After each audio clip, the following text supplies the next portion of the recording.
Chapter 891. When Gu said this, many people almost laughed out loud. They all thought that Gu was courting death. Deacon Jin's gambling skills were a legend. Gu actually suggested such a game.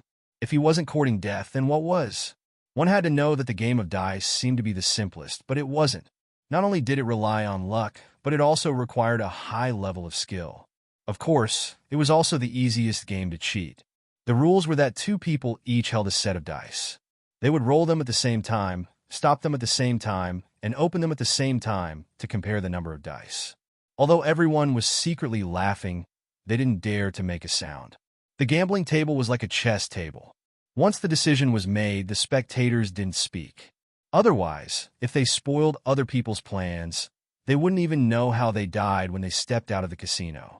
All right, whatever you say. Deacon Jean also sat down. There were more and more onlookers, but the scene became quieter and quieter. Everyone stared at the gambling table with anticipation and nervousness. How about a bet? Han Yinshi whispered. Before she could say what they wanted to bet, Long Fei Yi said lightly, "A draw. You think quite highly of that black-clothed young master?" Han Yinshi smiled. After all, anyone who could catch Long Fei Yi's eye was extremely good. Long Fei Yi didn't know how to gamble, let alone how to cheat. However, he was smart. He was familiar with the various unspoken rules of the casino. He had already seen through the game at the gambling table and guessed that the dealer had cheated. "We can't always draw. There has to be a winner," Han Yunshi said seriously. Based on the black-clothed young master's temper, if there wasn't a winner, he might stay here for a few days. "What do you think?" Long Fei Yi asked. Han Yunshi thought for a while before saying, "I bet that Deacon Jean will win." Although she felt that the black-clothed young master had some skills and deliberately didn't expose the dealer's cheating, the black-clothed young master was impetuous and impulsive. How could he win against a calm person like Deacon Jean? Long Fei Yi said indifferently, "Then I'll bet on the black-clothed man." At this time, the attendant had already brought the dice and distributed them to Gu and Deacon Jean. Gu Qishao carefully inspected the dice and porcelain bowl before tossing them to Long Fei. "This brother, I'll have to trouble you to help me examine them and act as a witness." Tampering with the dice and the porcelain bowl was the most covert way to cheat. Gu had already checked it and confirmed that it was safe. Since Gu did this, Deacon Jean could only follow suit. He politely pushed the dice and porcelain bowl in front of Long Fei Yi and said, "Thank you for your trouble, brother. 1,000 gold haul will pay you 100,000 chips as a notary fee." 100,000 chips just by checking the dice? Everyone present sighed. Why didn't such a good thing happen to them? The corners of Han Yunshi's mouth twitched, and his thin mustache trembled. It was very funny. 100,000 chips, and Long Fei Yi had to be the witness? Did Ning Cheng know that Deacon Jean was so generous? Under Long Fei Yi's mask, he was expressionless. Coldly, he said, "There's no need for a notary. The two of you can just exchange the dice." Gu Qishao finally met Long Fei's gaze. Although this guy's a little stingy, he's still tactful enough to know what I mean. I've been waiting for these exact words. Deacon Jean didn't say much. He just said, "Okay." The two of them exchanged the dice. After they were ready, Deacon Jean asked seriously, "Are we going to see who's bigger or smaller?" "Smaller. Smaller wins." Gu didn't hesitate at all. "The chip is a limitless gold card?" Deacon Jean needed to confirm. "Yes, pay up front. No delay." Gu was very insistent. "Okay." Deacon Jean agreed readily. The two of them made a please gesture to each other. They put the 5 dice into the porcelain bowl and closed the lid. With a start, the two of them took out the porcelain bowl and shook it. Gu's technique was very simple. He shook it up and down. Deacon Jin's was also very simple. He shook it left and right. However, they shook it for a long time without any intention of stopping. If they wanted to see who was bigger, all 5 dice would give 6 or so. However, if they wanted to see who was smaller, all 5 dice might not be smaller. The entire place was silent. Only the crisp sound of the dice hitting the porcelain bowl could be heard. It struck everyone's ears and everyone's heart. Everyone watched and waited. They were nervous and expectant. Everyone was certain that Gu Qishao would lose. so they were waiting to see how he'd react after losing a limitless gold card. They were waiting to see just how wealthy he was and whether he could take out a second limitless gold card. The most nervous person was Mu Linger. Her hands were tightly clasped in front of her chest. Her entire body was tense. She was afraid that Chi Brother would lose. She was distressed about Chi Brother's money, but she was even more distressed about Chi Brother's loss. Chi Brother was such a proud person. How could he lose? Long Fei Yi and Han Yunxi were also watching with great interest. It had been a long time since they were able to sit around leisurely like this. They were absolute outsiders watching a good show. It felt good to be able to relax. Han Yunxi was very glad that she didn't sleep in her room tonight. Instead, she dragged Long Fei Yi out. Unfortunately, they were only able to relax for an hour. The black-clothed man and Deacon Jean had just placed their porcelain bowls on the gambling table and stopped shaking them. The disguised Su Donglin came over. "Your Highness, I've received news from Black Tower. Bai Yanqing will arrive in a day. He has already successfully ambushed 4 shadow guards in Black Tower. He will definitely do his best to protect Su Xiaoyu's life." Long Fei Yi was quite surprised. Bai Yanqing had received the news so quickly and would arrive in a day. This meant that Bai Yanqing was near the three-way battlefield. The black-clothed man and Deacon Jean were opening the lids at the same time. Long Fei Yi didn't even look at them. He immediately got up and pushed Han Yunxi away. Han Yunxi subconsciously looked back. She couldn't see who had won or lost. She only saw Deacon Jean smiling. The audience was silent. Who had won? Bai Yanqing has arrived early. It will take at least half a day to reach Black Tower from here. We must hurry over immediately, Long Fei Yi said in a low voice. Han Yunxi finally understood the seriousness of the situation.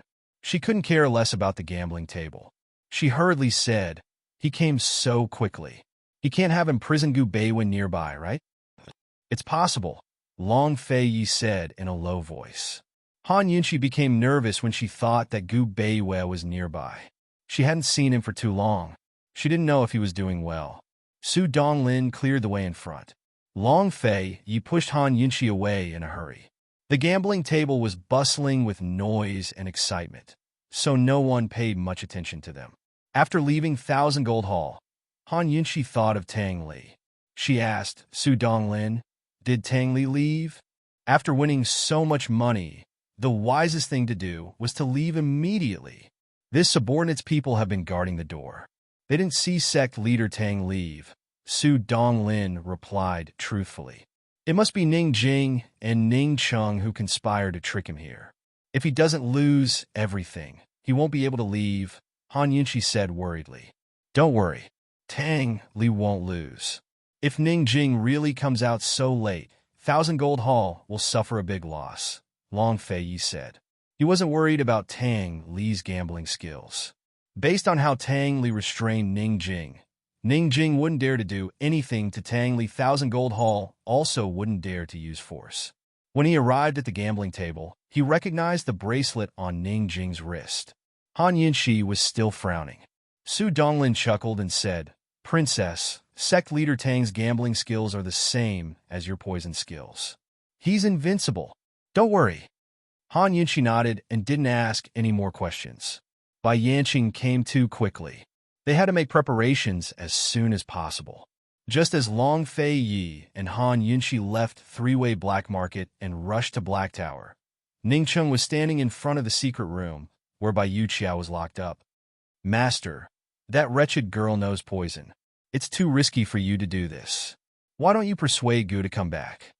Uncle Cheng advised. In the past, if Gu wasn't around, Ning Cheng wouldn't get close to Bai Yuqiao and wouldn't interrogate him personally. After all, Bai Yuqiao was Bai Yanqing's disciple and was a poison expert. Ning Cheng couldn't guard against poison. Ning Cheng sneered. "You're going to persuade him to come back?" Uncle Cheng was speechless. Master had promised to compensate Gu for all his losses, but Gu was still not satisfied. What did he want? Tang Li was about to be trapped in a good round, but Master didn't blame him for messing it up. It was already good enough. Uncle Cheng thought about it and suddenly said angrily, "Don't tell me he doesn't know he wants 360 million? Is he trying to take advantage of the situation? I won't give you any more. Ning Cheng's expression was ugly, and a trace of malice flashed across his eyes. He pushed the door open and went in. Uncle Cheng couldn't stop him, so he could only instruct the poison doctor to wait at the door while he followed him in. There was an iron cell in the secret room, and Bai Yuqiao was locked in it. He wasn't tied up like Su Xiaoyu, so he could still move freely. When he heard someone come in, Bai Yuqiao hurried to the iron bars and said loudly, "Gu, what do I have to say to make you believe me? My master treated me like this, and I hate him to the core. How can I still side with him?" Gu Qixiao, everything I told you guys was the truth. If there's even half a lie, I'll be struck by lightning and die a horrible death. Is that enough? Gu, you're already here. If you don't act now, it'll be too late. If my master sends Su Xiaoyu to Gu Beiwei, you'll never find her. Bai Yuqiao was really anxious. She couldn't wait for Ning Cheng and Gu to kill her master. Once her master was dead, her senior brother wouldn't be so stupid to be used by her master. Actually, she was very clear that Ning Cheng and Gu might not be her master's match. But as long as Ning Cheng and Gu made a move, she would have a chance to escape and inform her master. Ning Cheng originally didn't want to show his face, but seeing that Bai Yuqiao mistook him for Gu, he also stood in the shadows and didn't make a sound. Gu, can you fucking stop dawdling? All right, I'll tell you the last secret. Those guards in Black Tower are my confidants. My master didn't save me and mistakenly thought that I died. He definitely didn't tell the people in Black Tower. As long as I can control those guards, it won't be difficult to kill my master. Bai Yuqiao threw caution to the wind. At this time, Ning Cheng walked out from the shadows and stood in front of her. Bai Yuqiao was startled. Ning Cheng, you what? Could it be that you and Gu have some unspeakable secret that you're afraid this patriarch will find out? Ning Cheng coldly retorted. Bai Yuqiao was keenly aware that something was wrong. There seemed to be some problem between Ning Cheng and Gu. She sneered. What secret could I have? I'm just curious. When did Patriarch Ning trust me so much and not fear my poison techniques? Ning Cheng personally lit the lamp, illuminating the room. He looked down at Bai Yuqiao. Little girl, how about we make a deal? Chapter 892. A deal? Upon hearing these two words, Bai Yuqiao was certain that Ning Cheng must have fallen out with Gu and had no other choice. That was why he took the risk and came to find her alone. Along the way, Bai Yuqiao had already compared Ning Cheng and Gu. Both men were very scary, but Gu was far scarier than Ning Cheng. Gu did not play by the rules at all. When he was ruthless, he was like a demon who would destroy everything at all costs, even if it meant sacrificing his own life. Ning Cheng was different. No matter how sinister and ruthless Ning Cheng's methods were, he still had a bottom line. After all, Ning Cheng controlled the D clan's Ning family and the Western Qin camp. Ning Cheng had scruples and concerns, so he knew his limits. Compared to Gu and Ning Cheng, Bai Yuqiao preferred to work with Ning Cheng. What deal?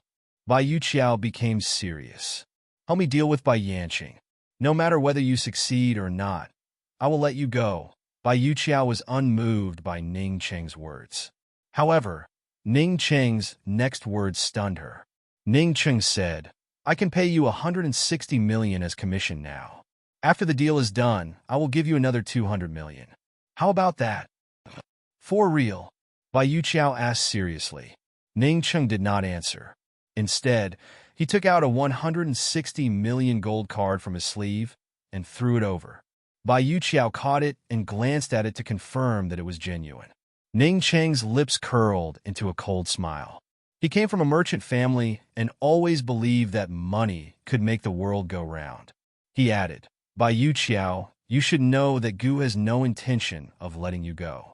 No matter whether you succeed or not, you have to die. Bai Yuqiao really liked money. She quickly laughed. Master Ning is really rich and generous. You are much more generous than Gu.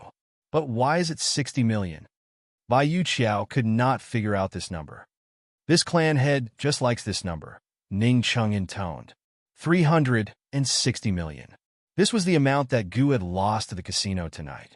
He wanted to return it, but Gu did not want it. He could use it to bribe Bai Yuqiao. Hee, 6 is an auspicious number. Bai Yuqiao's smile like a flower. Why didn't I meet Master Ning earlier? If I had met Master Ning, I would not have been reduced to be Bai Yanqing's servant. It's not too late to meet them now, Ning Qing said coldly. Agree or not? You don't have time to consider. Hee. For the sake of the money, of course I have to agree. Bai Yuqiao was very straightforward and added, Don't worry, clan head Ning. I won't poison you while we're working together. These words were obviously exposing Ning Qing's shortcomings. This was exactly the promise Ning Qing wanted. If he didn't fear her poison skills, why would he talk about cooperation with her in the first place? Why would he spend so much money? 300 million was a lot of money in the casino, not to mention outside of the casino. 300 million was enough to support an army for 3 years. It was also enough to replenish a batch of weapons. I also believe in you. Ning Qing's words were actually somewhat false. He had always been suspicious. How could he easily believe in such a shrewd girl like Bai Yuqiao? However, rather than cooperating with Gu, he would rather take a gamble. Gu was causing a ruckus in the casino. Only the heavens knew how long it would last. Only the heavens knew whether or not he would ask for too much. More importantly, he could not deceive Gu for too long. If Gu discovered that Han Yunqi's secret letter was fake, or if Han Yunqi contacted Gu through other means, then the consequences would be very difficult to deal with. Ning Qing's move was not impulsive. Rather, it was a desperate gamble. Whether this decision was right or wrong, victory or defeat, would be decided in the next few days. You just said that the attendants of Black Tower are your confidants? Ning Qing seriously asked. Bai Yuqiao smiled and said, Master Ning, since you want to cooperate with me, you should show some sincerity. Ning Qing's eyes flashed with displeasure. However, he still had someone unlock the door and let Bai Yuqiao out. Bai Yuqiao had a sly smile on her face, like a little fox. She stared at Ning Qing and walked towards him step by step. Ning Qing slowly narrowed his eyes. He also stared at her, watching her approach step by step. Uncle Cheng's heart trembled with fear as he watched from the back. He was afraid that Bai Yuqiao would go back on her word and poison his master before fleeing. Not long after, Bai Yuqiao stood in front of Ning Qing. It was only a step away. Ning Qing was very tall, and Bai Yuqiao was petite. She did not even reach his chest. Bai Yuqiao looked up. Ning Qing looked down disdainfully. Bai Yuqiao suddenly laughed. Master Ning, you have guts. Don't worry. I, Bai Yuqiao, will do what I say. I will definitely not poison you. I have an extra small request. If you agree to it, I will take you to Black Tower right now. I have a way to deal with my master. It had to be said that Bai Yuqiao's smile was very sweet. Her eyes were big and very beautiful. However, Ning Qing was indifferent. His face was still cold. Speak. It's not a big deal. If you have the chance to deal with Gu, help me stab him a few times. Bai Yuqiao's smiling eyes suddenly turned cold. She was like a demon. Uncle Cheng was a little apprehensive. Cooperating with this kind of girl, his master was taking too much of a risk. But Ning Qing was happy. He laughed loudly and said, All right. It wouldn't be too late to deal with Gu after he finished dealing with Black Tower. What method do you have to deal with your master? Ning Qing asked. Let's go. I'll tell you when we get there. Bai Yuqiao grew serious. We have to get there as soon as possible. This matter can't be delayed. When Master and I went to Tianning's imperial capital, we mentioned that we wanted to take Su Xiaoyu away from Black Tower. Ning Qing wasn't impulsive. Instead, he said coldly, Let's talk about this before we leave. Bai Yuqiao beckoned Ning Qing closer with her finger. Ning Qing bent down, and Bai Yuqiao immediately drew closer. But Ning Qing still distanced himself from her. He hated such close contact, regardless of whether it was with a woman or a little girl. Bai Yuqiao laughed at the sight. I couldn't tell that clan head Ning was such a clean and honest person. What a pity, what a pity. Ning Qing's face was gloomy. Are you going to tell me or not? Clan head Ning, I actually think that you're a perfect match for the princess of Western Qin. Once the two of you work together to revive Western Qin, You might as well marry into the Western Qin imperial clan and become Han Yunxi's son-in-law. If Han Yunxi doesn't proclaim herself emperor, then your Ning clan's descendant will become the emperor of Western Qin. Bai Yuqiao laughed. Ning Qing didn't hesitate to grab her by the neck. If you dare say such things again, I promise to cut off your tongue and feed it to the dogs. Bai Yuqiao slapped Ning Qing's hand with all her might. She struggled, but didn't use any poison. This was because she didn't know if Ning Qing was truly angry or just testing her. At such a close distance, she actually had the opportunity to poison Ning Qing long ago. Moreover, she could guarantee that Ning Qing wouldn't have time to find Han Yunxi to detoxify the poison. However, she didn't want to do that. The temptation of a gold card worth over 100 million was too great. Since last year, her senior brother had been restrained by the Northern Dynasty's emperors. The military's pay had always been very tight. If she gave this money to her senior brother, he would definitely be very happy. What's more, she had other plans. She understood her master better than anyone else. She was very sure that if Han Yunxi wasn't present, no matter how Ning Qing and Gu cooperated with her, they wouldn't be able to kill her master.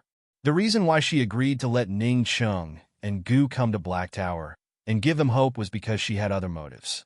She hadn't lied. The guards of Black Tower were indeed her trusted subordinates. As long as she reached Black Tower, her chances of escaping would be greater.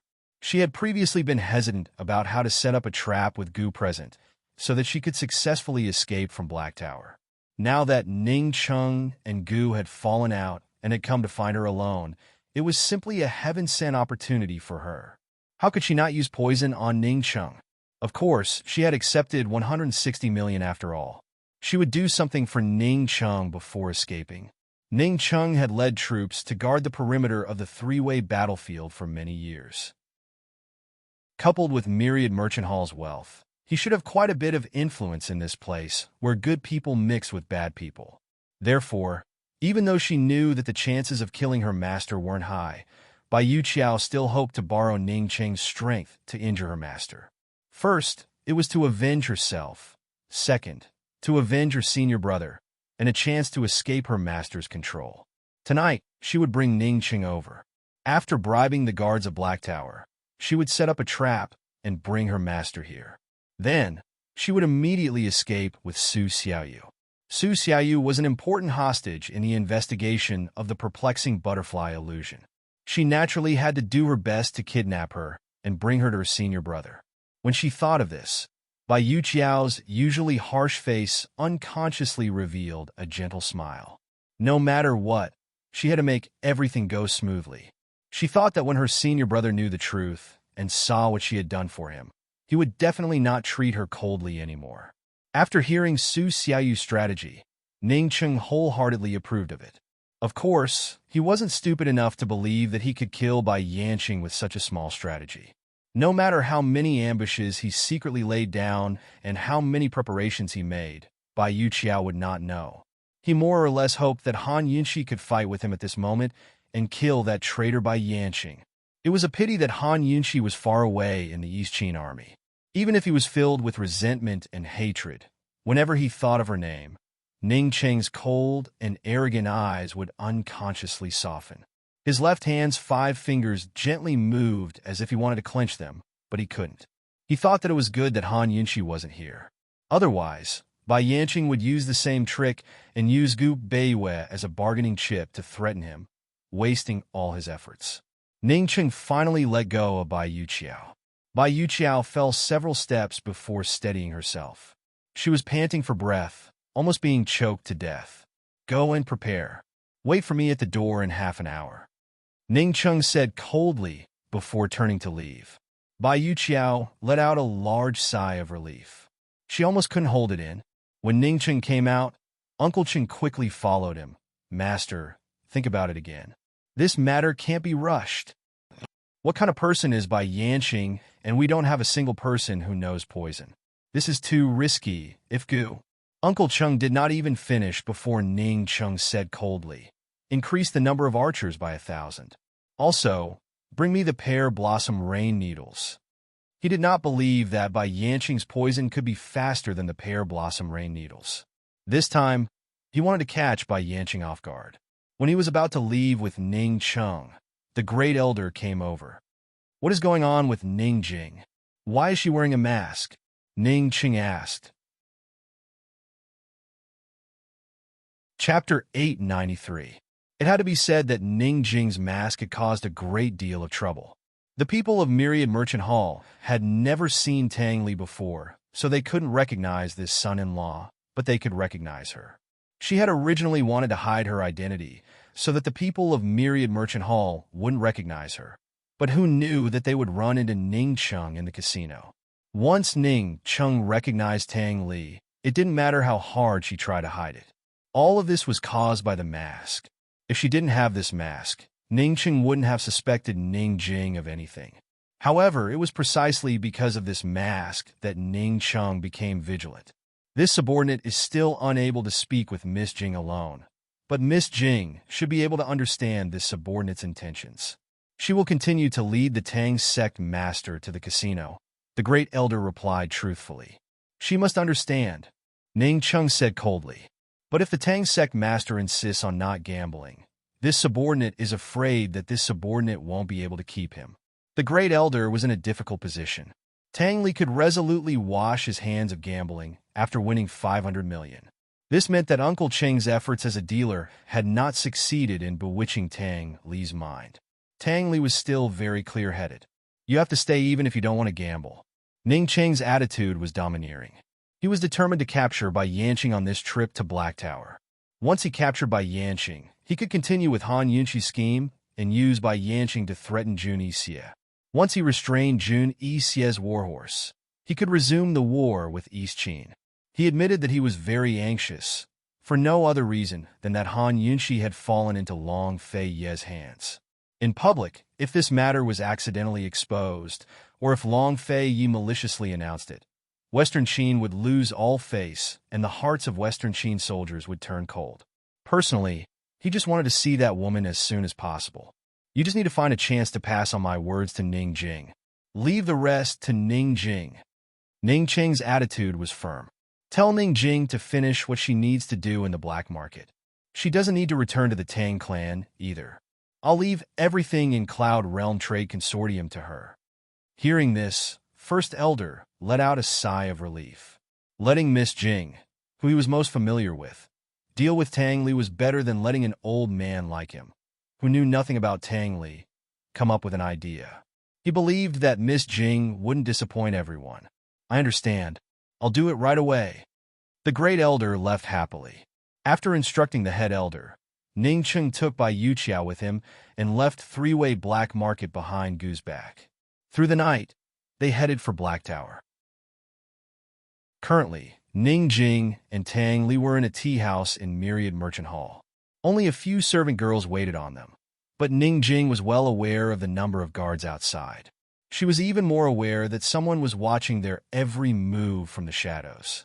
She and Tang Li hadn't even exchanged their chips for silver notes when First Elder arrived. He pretended to recognize Tang Li as the Tang clan head and the son-in-law of Cloud Realm Trade Consortium. It was obvious that First Elder's actions were on Ning Cheng's orders. From that moment on, Ning Jing knew they wouldn't be able to escape. She could only take off her mask and admit her identity. Tang Li was shrewd enough to know that Ning Cheng wasn't planning to let them go. In the silence of the room, the two of them had a tacit understanding of the situation. Ning Jing wanted to speak multiple times, but didn't know what to say. In the end, it was Tang Li who spoke first. In a low voice, he asked, "Will we be able to leave if we cooperate with the arms trade?" "Yes. Will you agree?" Ning Jing knew it was impossible, but she couldn't help but harbor some hope. Tang Li didn't hesitate to deny it. "Impossible?" Ning Jing laughed coldly in her heart, but her face remained expressionless. "Then what do we do?" "Then we'll just wait." Tang Li's face was relaxed and optimistic. Ning Jing finally lost her temper, but she kept it to herself. "How long do you want to stay?" she asked mildly. "Until the end of time, I guess. I'll have money in my hands and people by my side. So that's enough," Tang Li said easily. She should have been moved, but perhaps because she knew all too well that he was joking, Ning Jing finally showed her anger. She growled, "I want to..." Leave this godforsaken place. Then you'll have to think of a way yourself. Anyway, I can't do anything to your family." Tang Li shrugged with an innocent look on his face. What he said just now was a joke, but it wasn't a joke either. Staying here for the rest of her life was pretty good too. Ning Jing didn't say anything. She secretly laughed at herself for being childish. How could she rely on Tang Li to escape? Tang Li was now a fish on the chopping board. She could only rely on herself. Not only could she not arouse Ning Qing's suspicion, but she could also think of a way to escape. She stared at Tang Li quietly. At first, Tang Li didn't feel anything, but after being stared at for a long time, he suddenly felt a chill run down his spine. Jing, what are you thinking about?" he asked timidly. "Nothing." Ning Jing then shifted her gaze and looked out the door. She had an idea. If she gave up on Tang Li and escaped on her own, she still had a chance of winning. She originally wanted to get rid of Tang Li. What was wrong with her brain just now? Why did she keep thinking about taking Tang Li away from the black market? She had to escape first. At most, she could report Tang Li's whereabouts to the Tang sect. The rest would depend on Tang Li's luck. In any case, before Ning Chung got the Tang sect's hidden weapons, he would at most torture Tang Li a little. He wouldn't kill him. Thinking up to here, Ning Jing's entire body relaxed. Whether it was day or night, the black market would never stop bustling. The clamor of the casino, the clamor of the auction house, and the hubbub of voices in several stores seemed to never stop. Long Fei Yi and Han Yunxi had already left. Ning Chung and Bai Yuqiao had also left.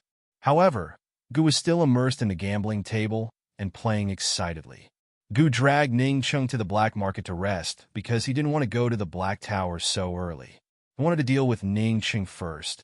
The reason why he was so relaxed and immersed in the gambling table was because he was sure that without him there, Ning Chung couldn't do anything to Bai Yuqiao. Along the way, he naturally saw that Bai Yuqiao was trying to sow discord between him and Ning Chung. However, he didn't think that Ning Chung would be stupid enough to believe Bai Yuqiao. So far, he had played 10 rounds with Deacon Jean. From the first round to the 10th round, it was a draw.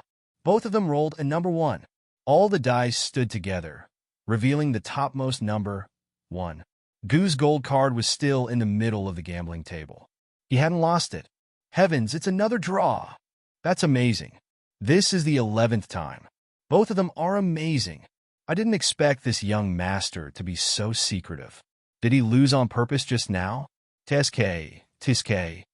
Doesn't it hurt to lose a few $100 million? There was a lot of discussion around them. Gu's eyes narrowed into a dangerous straight line as he stared at Deacon Jean. This was the first time that Deacon Jean, who had always been quiet and reserved, had been provoked to this extent. He couldn't remain calm and revealed a hostile expression as he stared at Gu. However, Deacon Jean was the host after all. He still maintained his professionalism and said calmly, "Young master, do you want to continue?" "Of course." As Gu Qishao spoke, he slapped the table, causing the dice in the bowl to scatter into the air with a clear, melodious clatter. The corner of Manager Jin's mouth curled up in disdain. With a gentle wave of his hand, the dice in his porcelain bowl scattered and fell into the bowl. Without a doubt, his technique was much more brilliant and elegant than Gu Qishao's gentle pats. Gu's eyes turned cold when he saw this. The two of them were competing over such small details. It was obvious that the two of them were really at loggerheads. At first, Mu Linger was worried sick at heart, but after witnessing Qi Gij's gambling skills, she felt completely at ease. She sat by Gu Qishao's side and cheered on his every move, applauding him. As for Deacon Jean, although her first impression of him was good, Mu Linger had long regarded him as an enemy. His every move was worthless in Mu Linger's eyes. Qi brother's enemy was Linger's enemy. The 12th round soon began.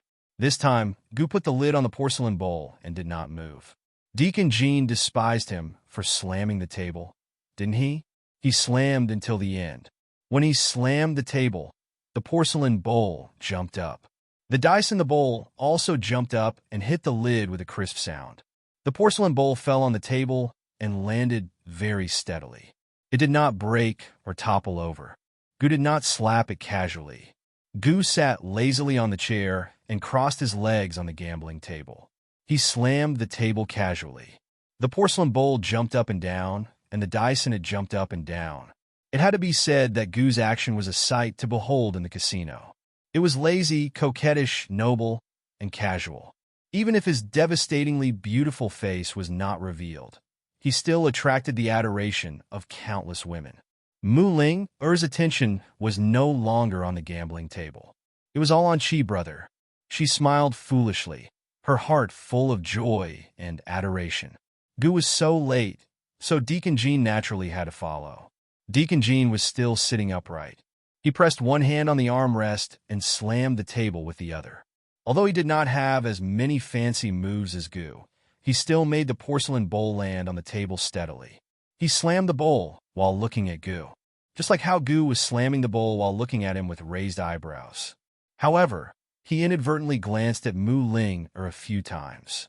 His good brother, Ning Chung, had told him that it would be best to take down Mu Ling while holding back Gu. Deacon Jean had never failed in seducing women. Several women in the black market who were rich, smart, and beautiful had all fallen at his feet. After fighting with Gu for more than 10 rounds, he did not see through Gu. However, he saw through Mu Ling. Although Mu Ling did not show her true colors, her every move betrayed her completely. Deacon Jean was very sure that this girl was simple, straightforward, willful, and free. She did not have any tricks up her sleeve. It had to be said that in Deacon Jin's opinion, Mu Ling was not a woman. She could only be considered a girl. He could not help but secretly laugh. Ning Chung could not even handle such a little girl. Seeing that Mu Ling was cheering for Gu again, Deacon Jin's eyes flashed with disdain. He suddenly slammed the table. In that instant, his porcelain bowl suddenly flew out and smashed straight at Mu Ling. Everyone was watching excitedly. No one had expected such an accident to happen. Mu Ling was so shocked that she did not know how to dodge. However,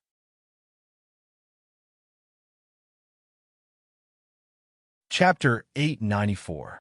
This sudden accident shocked Mu Ling so much that she couldn't react in time and forgot to dodge. In that split second, Gu's leg, which was resting on the armrest of the chair, swept over and accurately sent the porcelain bowl flying towards Deacon Jean, smashing right into Deacon Jin's forehead. The porcelain bowl fell to the ground and shattered, and the dice rolled all over the floor. Deacon Jin's head, which was covered by his hair, immediately split open, and fresh blood slowly flowed down his face. For a moment, everyone was shocked. If Deacon Jin's action was an accident, then Gu had done it on purpose. From the wound on Deacon Jin's forehead, it could be seen that Gu had used a lot of force. Before everyone could react, Gu stood up and said coldly, "What's the meaning of this? You can't afford to play, so you want to hurt people? Who are you trying to bully?" With Gu's shout, everyone realized that Deacon Jin's slap might not have been an accident. Deacon Jean was not flustered. He took out a gray handkerchief and gently wiped the blood from his forehead, then pressed the handkerchief against the wound to stop the bleeding. This young master misunderstands. Just now, this one made a mistake. I definitely did not mean to hurt anyone, nor did I intend to bully anyone. Young master and this one have yet to decide a victor. So how can you say that you can't afford to play? Made a mistake? Gu snorted coldly. It was indeed a mistake. There are so many pairs of eyes here. My 1,000 gold pavilion wouldn't go so far as to play such a trick, right? Deacon Jean said seriously. The surrounding people were still on Deacon Jin's side. After all, Deacon Jean and this black-clothed, golden-faced young master were equal in power. There was no reason for him to deliberately interrupt the game, and there was no need to hurt people. Gu Qixiao had his doubts as well. If Manager Jean hurt someone, he'd be the one to suffer. He wasn't that stupid. Could it really have been an accident? Coldly, he said, "Whether it was an accident or not, you've frightened my girl, so you have to apologize." Of course, Deacon Jean had been waiting for this opportunity. He didn't even bother to treat his own wound, but instead walked over to Mu Linger and bowed very sincerely. "This young lady, this one accidentally slipped up and scared you. Please forgive me. If you need any compensation, just let me know." As soon as she said this, many of the women around her became envious and jealous. Deacon Jean was a famous handsome man in the black market. He was quiet and reserved, low-key and mysterious. Usually, it was difficult to strike up a conversation with him. Who would have thought that this little girl would be so lucky to receive such a big gift from Deacon Jean and even receive compensation? Little girl, let Deacon Jean accompany you to the black market for a day as compensation. Huh, I owe little girl. It's now or never. You have to think about it carefully. Our young Master Jean is not someone that ordinary people can ask. Little girl, why don't Big Sister compensate you with 10 million and you give this opportunity to Big Sister? The crowd began to jeer, but Deacon Jean acted as if he didn't hear anything. He continued to bow 90 degrees and lowered his head in front of Mu Ling'er. He had created this accident to create an opportunity for himself and Mu Ling'er. Gu wanted Deacon Jean to have this kind of attitude. He was now in a bad mood with everyone in Myriad Merchant Hall. If he seized this opportunity, wouldn't he bite down and not let it go? Gu said loudly, "Little girl, since Deacon Jean is so sincere, you can ask for anything." Under the veil, Mu Ling'er had been smiling foolishly for a long time. She loved the feeling of being protected by Chi Brother. After knowing Chi Brother for so long, he had never cared so much about her. "Deacon Jean, I don't want any compensation. I just want you to promise me one thing. If you agree, I'll forgive you," Mu Ling'er said seriously. Deacon Jean looked up and smiled. "Little girl, please say it." Mu Ling'er was overjoyed. "You just have to admit defeat to my Chi Brother." As soon as these words were spoken, the entire place fell silent. However, very soon, a burst of laughter erupted. Everyone was amused by this. As for the name Chi Brother, no one was familiar with it, so they didn't think too much about it. They just thought that the black-clothed, gold-masked man was this girl's seventh brother. Under Gu's mask, he was beaming. Ling'er, this little girl, was always so cute. The corner of Deacon Jin's mouth twitched a few times, but he remained calm and smiled. "Little girl, you really know how to joke." Mu Ling'er became serious. "I'm not joking. If you don't agree, call your manager out. I'll lodge a complaint against you. Replace you." Deacon Jin's eyes flashed with a touch of complexity. He had to admit that he had underestimated this little girl. Although she was straightforward and simple, she was not stupid at all. If it was him, no one in Thousand Gold Pavilion would be able to beat Gu Qixiao in gambling. Judging from Gu Qixiao's actions, Ningcheng's storehouse would be emptied out sooner or later. "Little girl, victory or defeat depends on strength. I believe that your Chi Brother will not accept my defeat. Please." Before Deacon Jean could finish his words, Gu interrupted. "As for me, I don't mind, as long as my little girl is happy." Mu Ling'er couldn't help but laugh.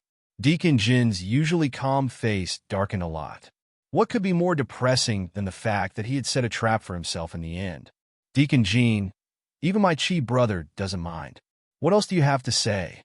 Either you admit defeat, or you call Myriad Merchant Hall's manager out." Mu Ling'er's attitude was firm. At this time, the men and women around them didn't dare to kick up a fuss. The older women all had a whole new level of respect for Mu Ling'er.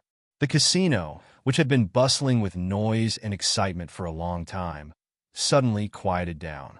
However, Manager Jean soon made the crowd boil again.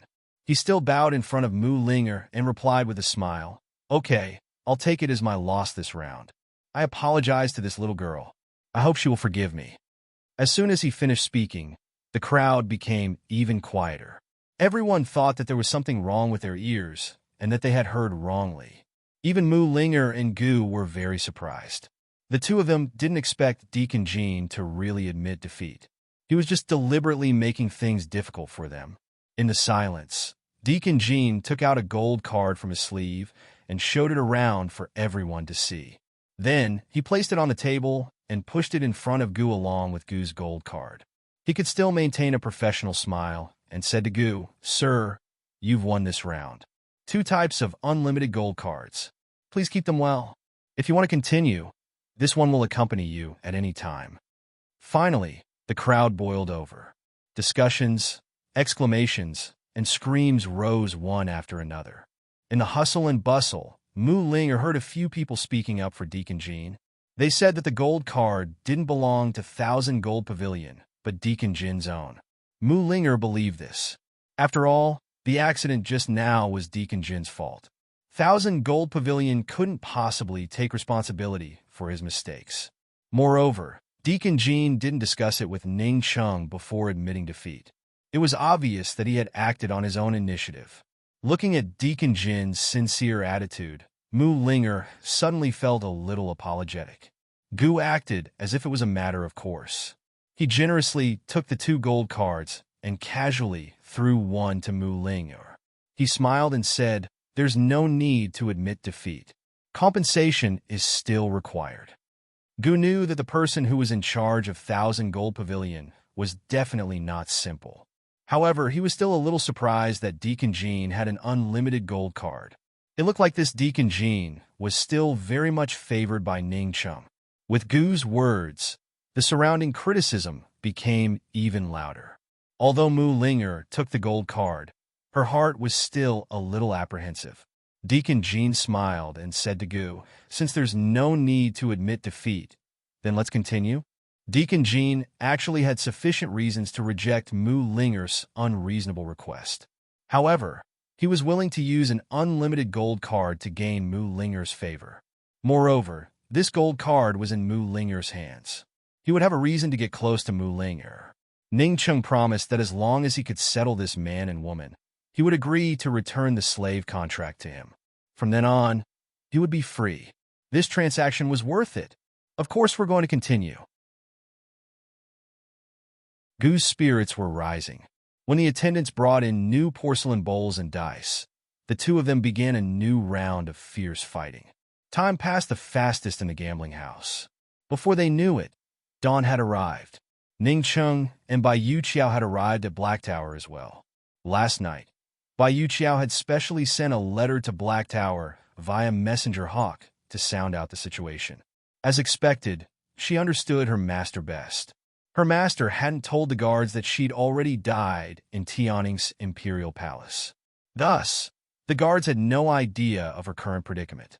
Bai Yu Qiao and Ning Chung didn't set up an ambush around Black Tower, nor did they sneak in. Instead, they walked in openly. This was because Ning Chung had disguised himself as Bai Yu Qiao's attendant and followed behind Bai Yu Qiao. Black Tower's guards were pleasantly surprised to see Bai Yu Qiao arrive. Their leader hurried forward. "Miss Yuer, you've finally come. Something big has happened. Amo, do you know?" "What's the big deal?"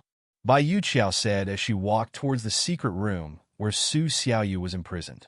Ning Chung followed behind her without arousing any suspicion. The guard hurried to catch up and murmured, "Perplexing butterfly illusion." Bai Yu Qiao and Ning Chung were both alarmed. Bai Yu Qiao blurted out, "Does Su Xiaoyu really know where the perplexing butterfly illusion is?" "Exactly.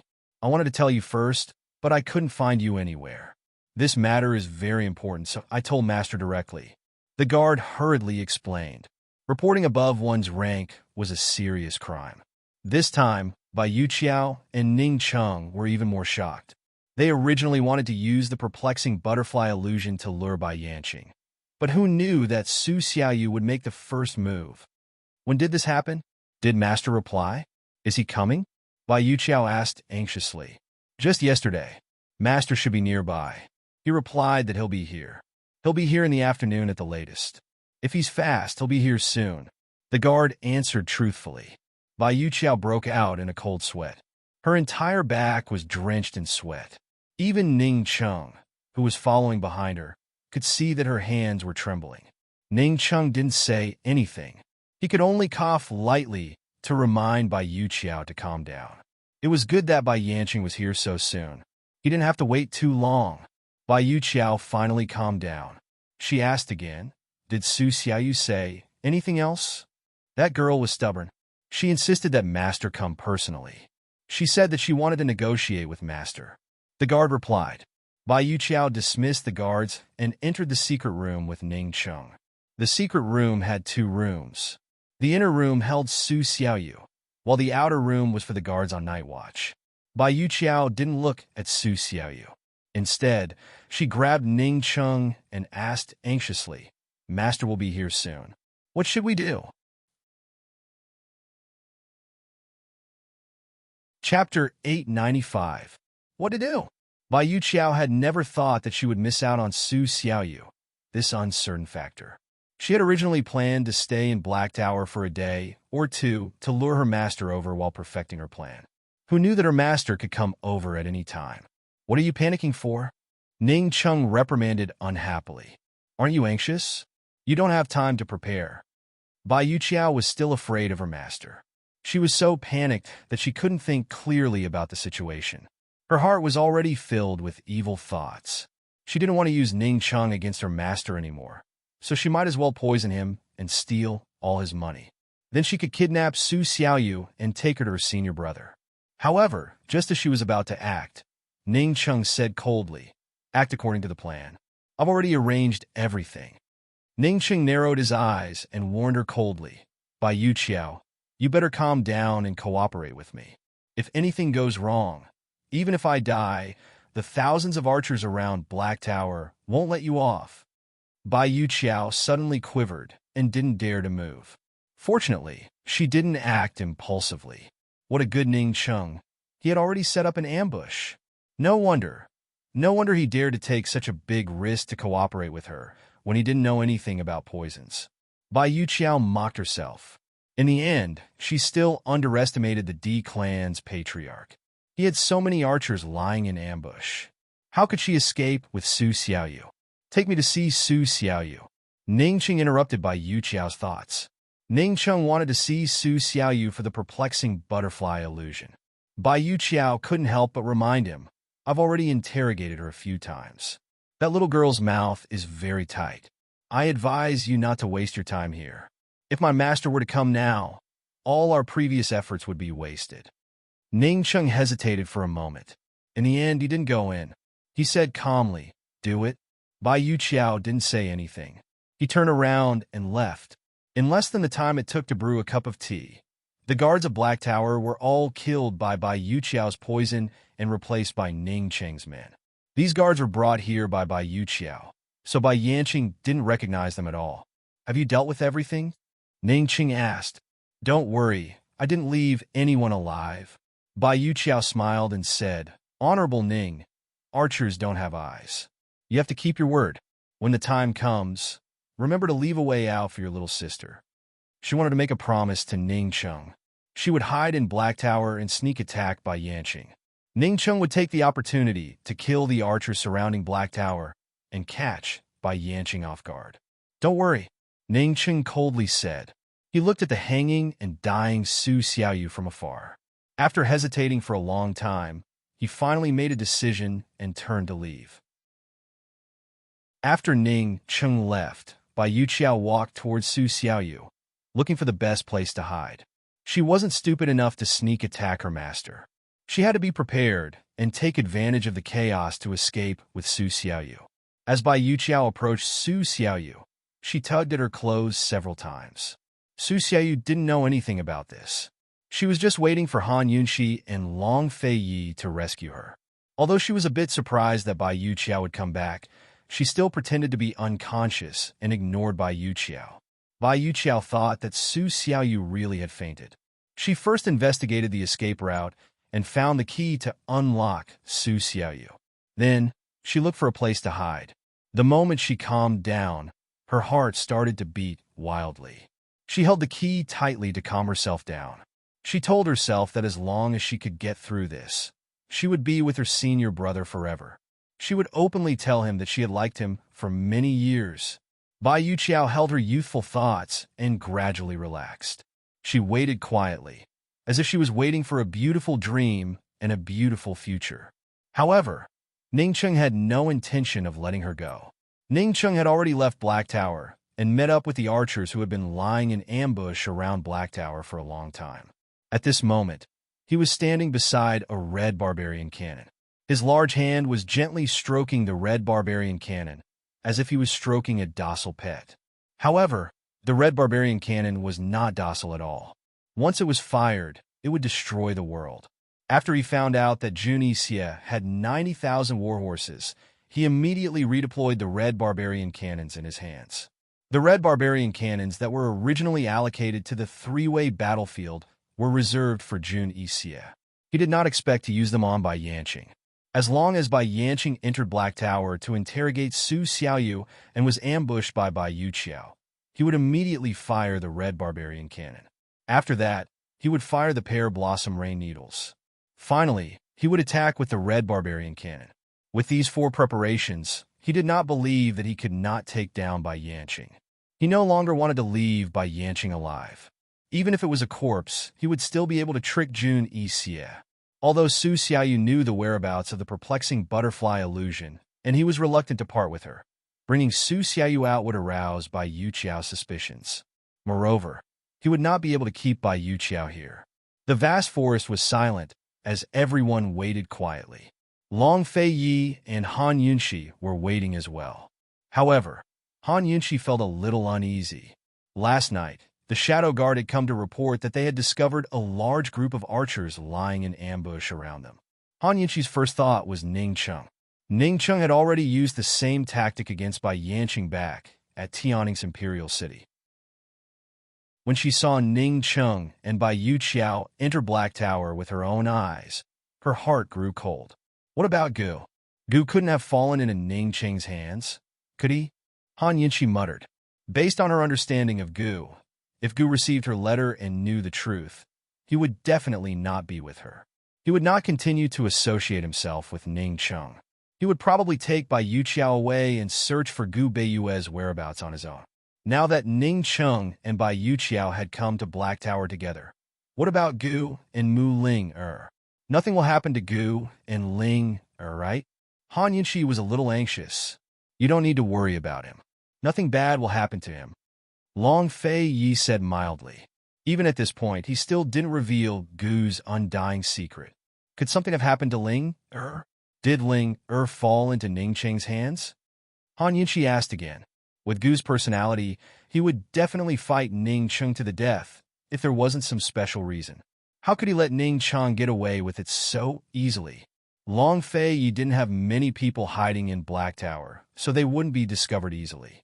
However, he didn't have the Shadow Guard investigate thoroughly at this juncture for fear of being discovered by the archers.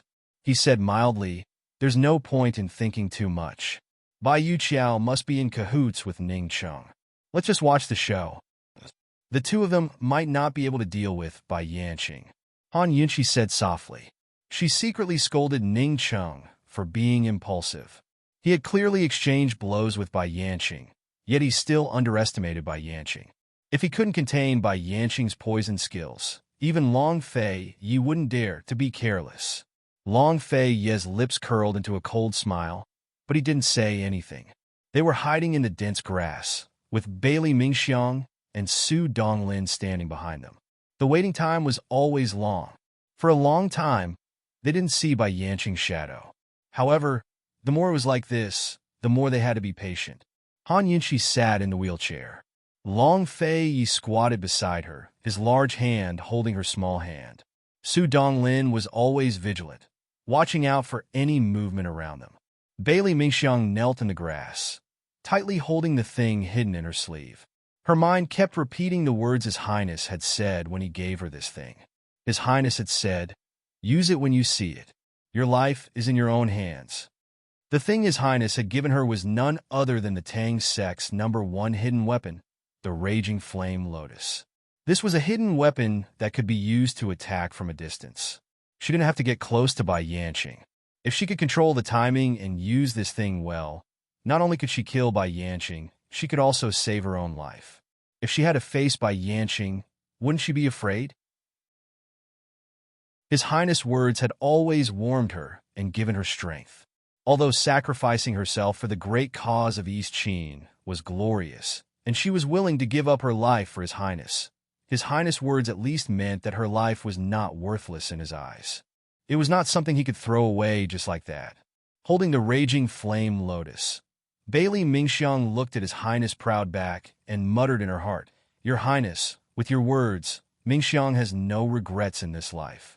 Time slowly passed as they waited, like the mottled shadows of the trees slowly moving.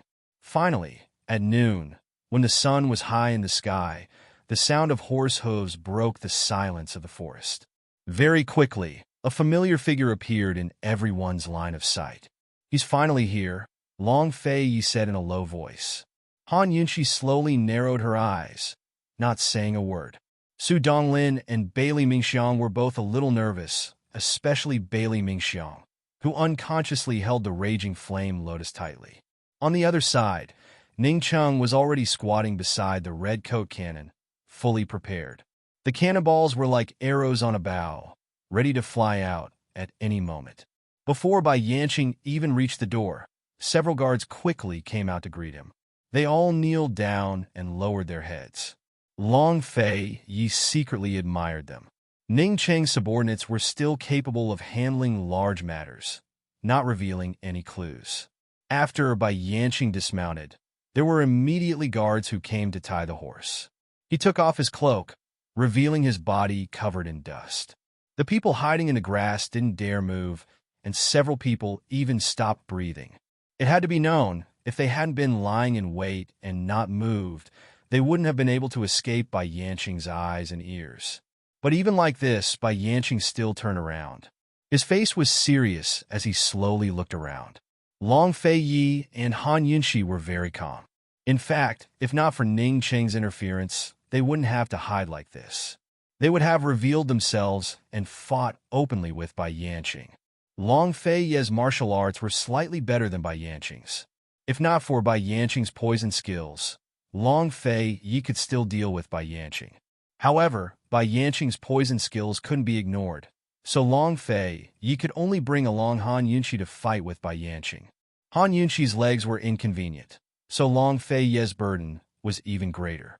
Therefore, it was difficult to determine the winner between the two sides. However, Long Fei Yi still had Bailey Mingxiang as their trump card, so their chances of winning were very high. The two of them didn't need to be nervous at all. Other than Long Fei Yi and Han Yunxi, almost everyone was trembling in fear. Uncle Cheng, who was squatting on the other side of the red barbarian cannon, was about to say something when Ning Cheng stopped him with a sharp look.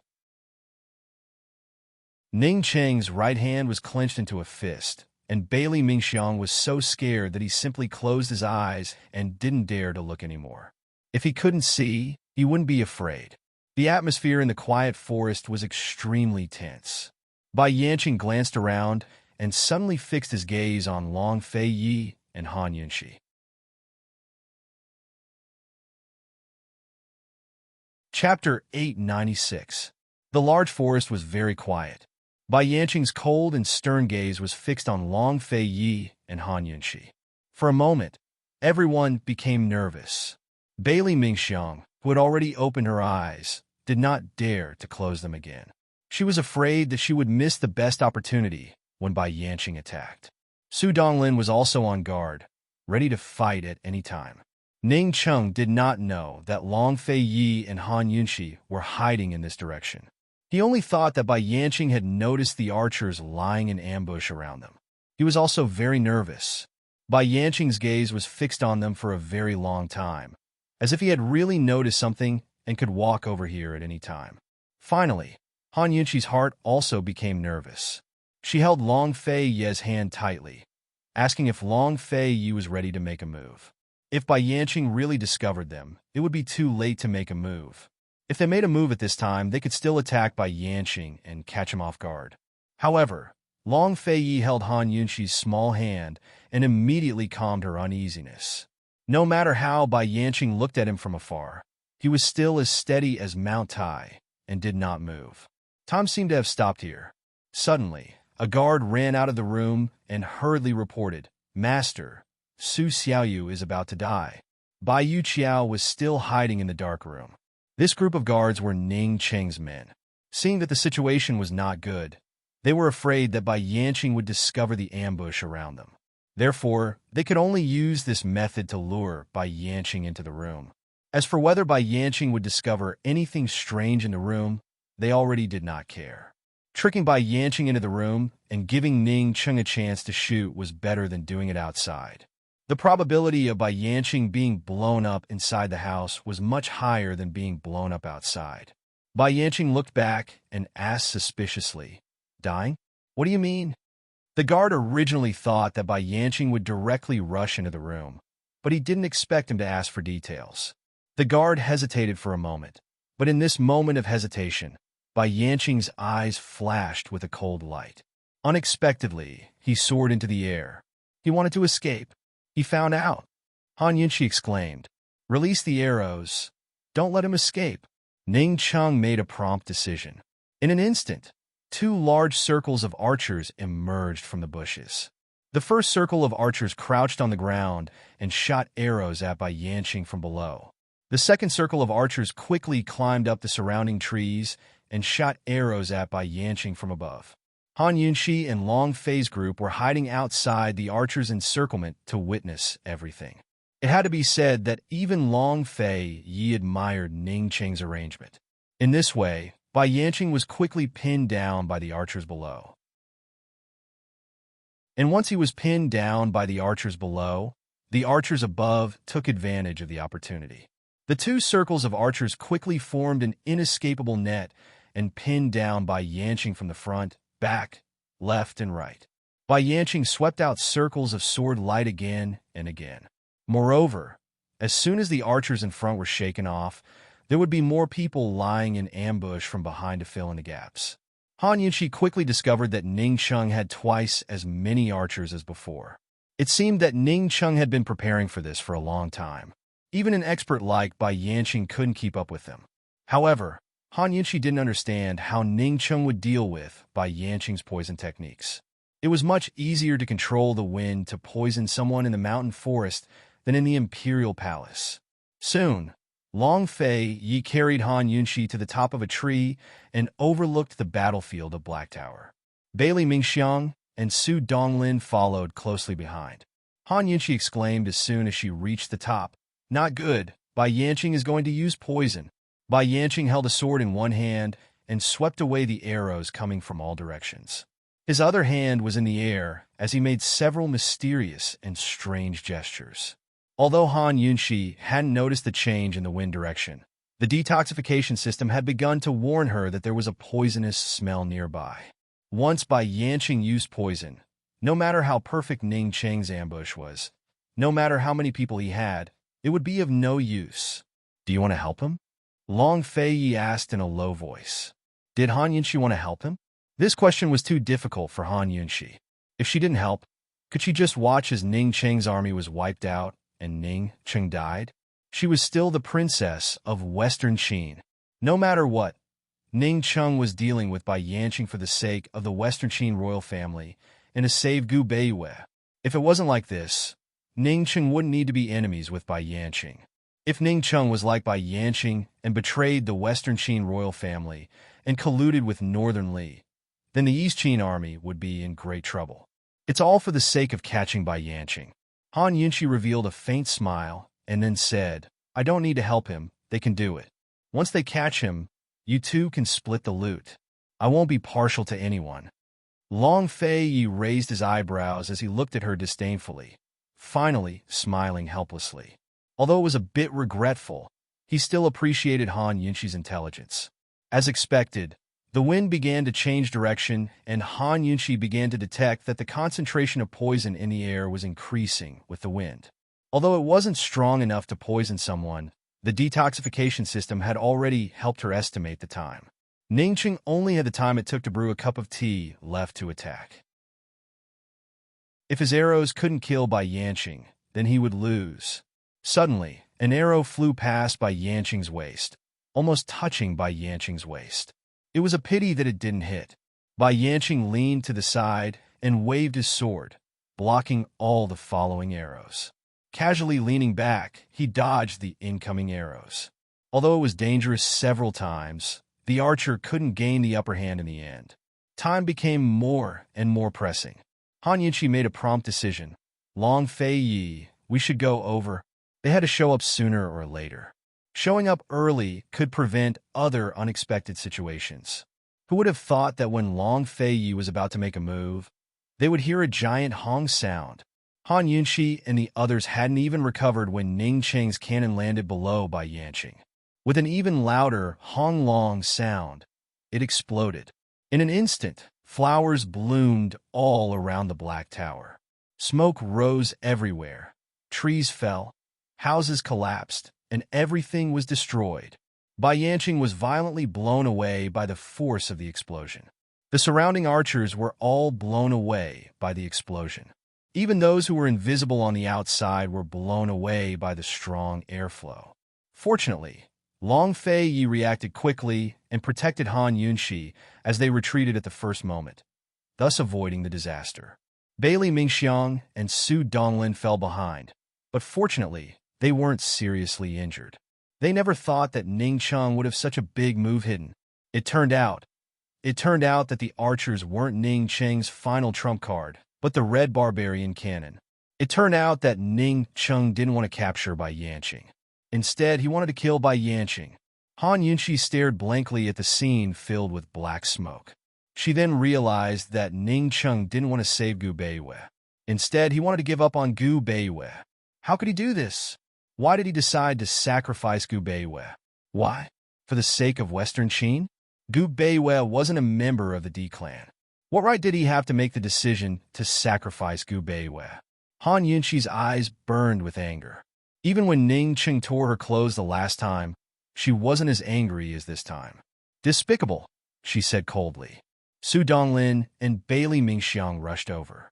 Bailey Mingxiang was in a sorry state from the fall, but he couldn't care about anything else. He was so flustered that he couldn't even speak clearly before his tears kept falling. Princess, little you, she... That's right, little you. Han Yunxi looked at the collapsed Black Tower in shock. Only then did she remember that little Yu was still imprisoned in the Black Tower. Not only little Yu, but also by Yu Qiao and Ning Cheng's guards. The two shadow guards who were hiding in the dark were also in the Black Tower. The explosion was so sudden that even the shadow guards might not be able to withstand it, let alone little Yu, who was seriously injured. Su Donglin, save him. Quick! Han Yunxi cried out in alarm. Even if the hope was slim, they still had to save him. Su Donglin immediately called for a few shadow guards to go over together. Bailey Mingxiang anxiously wanted to follow them, but Han Yunxi immediately stopped him. Bailey Mingxiang, have you forgotten what you came here to do? Han Yunxi's worry for little Yu was no less than Bailey Mingxiang's, and her love for little Yu was no less than Bailey Mingxiang's. After all, she was the one who saved little Yu.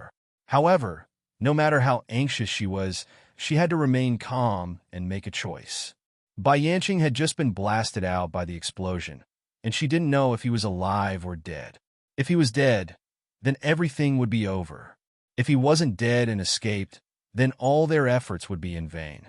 Han Yunxi's words made Bailey Mingxiang immediately realize that she had a heavy responsibility on this trip. She quickly retreated and whispered Mingxiang was too impulsive. Thank you for the reminder, princess. A complicated look flashed across Han Yunxi's eyes. Finally, she said indifferently, you don't want anything to happen to little Yu, and little Yu must also want you to be well. Be careful, don't make her sad. Long Fei Yi didn't have time to waste here. He immediately led Han Yunxi in the direction where Bai Yanqing had fallen. Bailey Mingxiang hurriedly followed, but her heart felt extremely stifled. If little Yu was still alive, if she died, would little Yu be sad? Would she cry? Princess, would she still be sad? Long Fei Yi and Han Yunxi chased for a short distance before they saw Bai Yanqing surrounded by a group of experts. His shoulders and legs were injured by the explosion, and his swordsmanship was obviously not as agile as before. However, not long after, one of the experts collapsed on the ground, powerless. It was not for anything else, but because Bai Yanqing had poisoned him. Should we go over there? Long Fei Yi asked. Actually, he didn't need to ask for her opinion. She said seriously, of course. Long Fei Yi immediately held Han Yunxi tightly with one hand and charged over with his sword in the other. Long Fei Yi was very fast. Han Yunxi felt the wind whistling past her from both sides.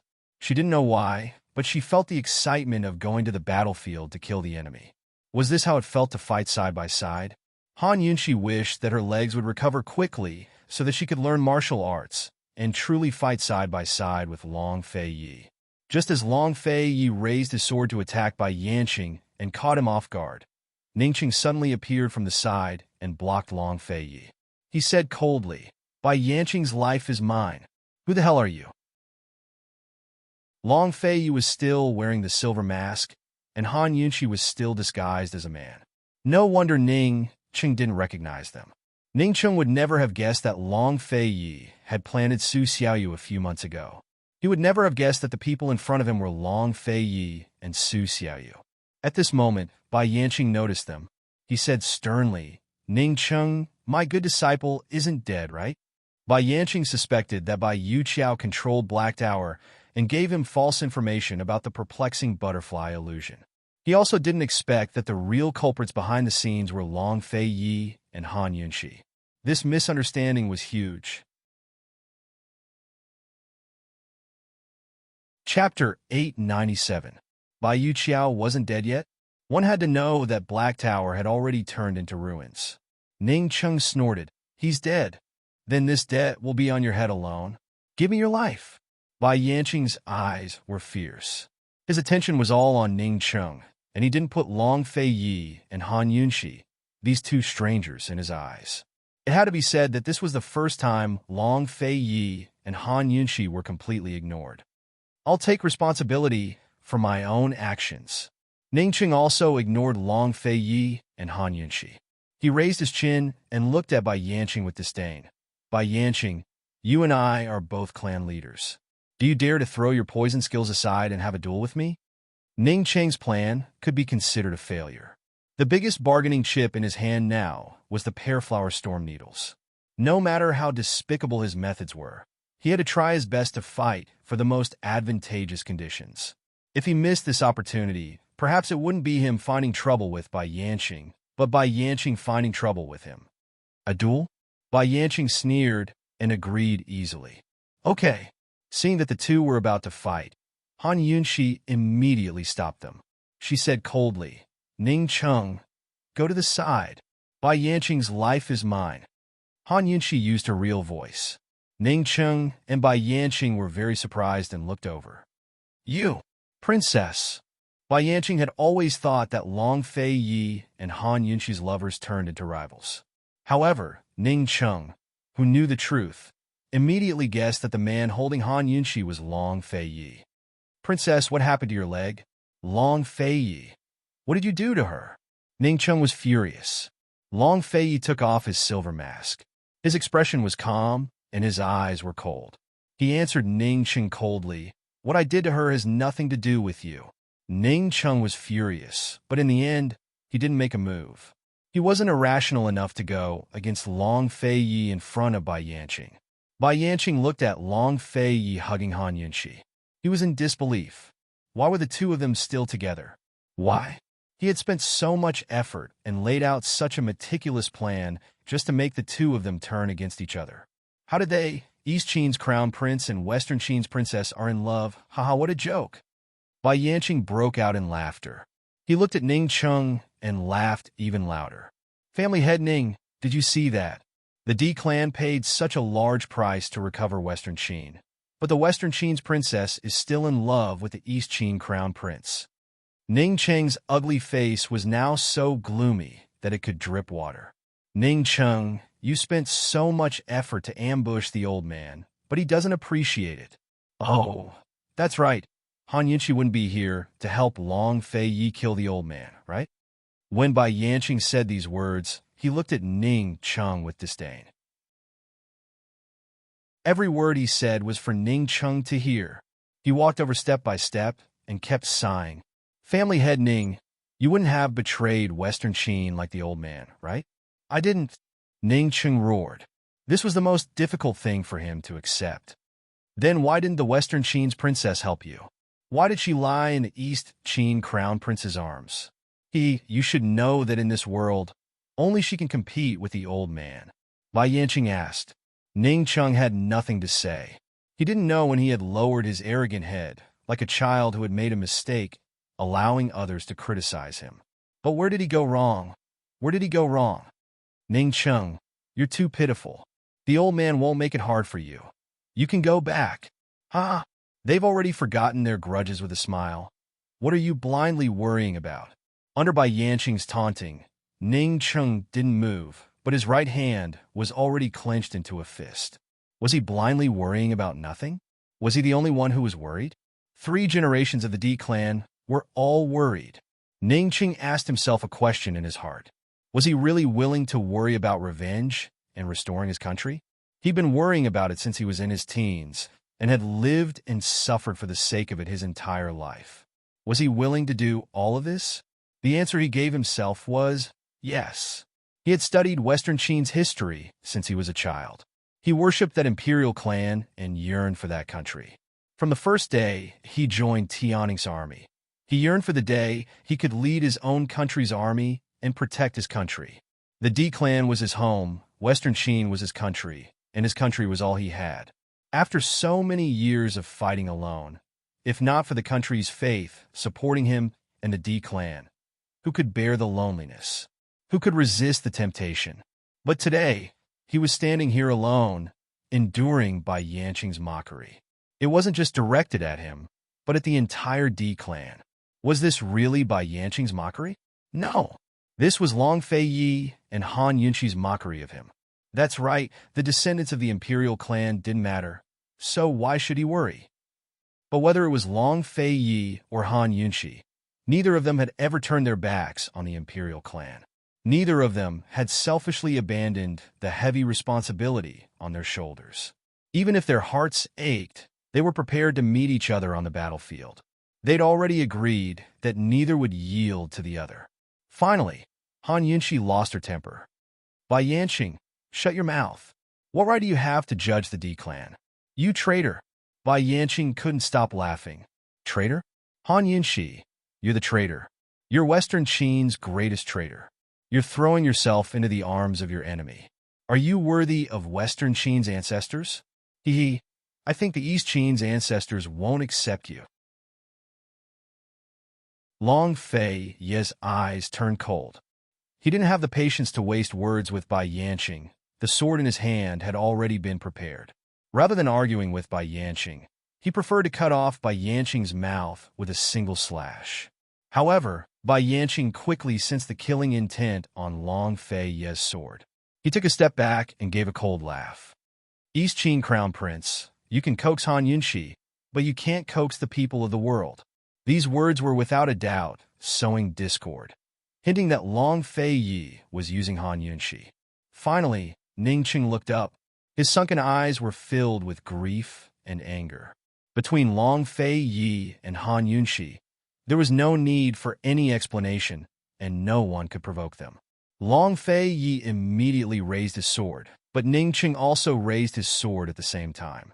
He blocked Long Fei Yi's sword. Ning Chung, you'd rather believe Bai Yanqing and not believe me? Han Yunqi angrily roared out. Before she left with Long Fei Yi as a hostage, she had told Ning Chung that they needed to investigate the grudge between the Eastern, Western Qin, and the Wind Clan. They had analyzed it and found that the Wind Clan and the Black Clan were the key to the conspiracy in the past. They had said that they would find out everything and give everyone a chance to redeem themselves. Why was Ning Chung so stubborn? Why was he being instigated by Bai Yanqing? Princess, it's not that this subordinate doesn't believe you. However, this subordinate just said that Bai Yanqing's life belongs to this subordinate. Ning Chung hadn't used such a cold voice to speak to Han Yunqi in a long time. Princess and this subordinate were used so respectfully, but he said it in such a cold tone. It made one's hair stand on end. Long Fei Yi was about to speak, but Han Yunqi beat him to it. She just wanted to question Ning Chung. You want to kill Bai Yanqing? You don't want to save Gu Beiwei? Do you? Yes, Ning Chung frankly admitted. What right do you have? Han Yunqi was practically roaring out. Princess, you don't understand, but Gu Beiwei will. Ning Chung coldly said. The Shadow Clan was the D Clan's only comrade.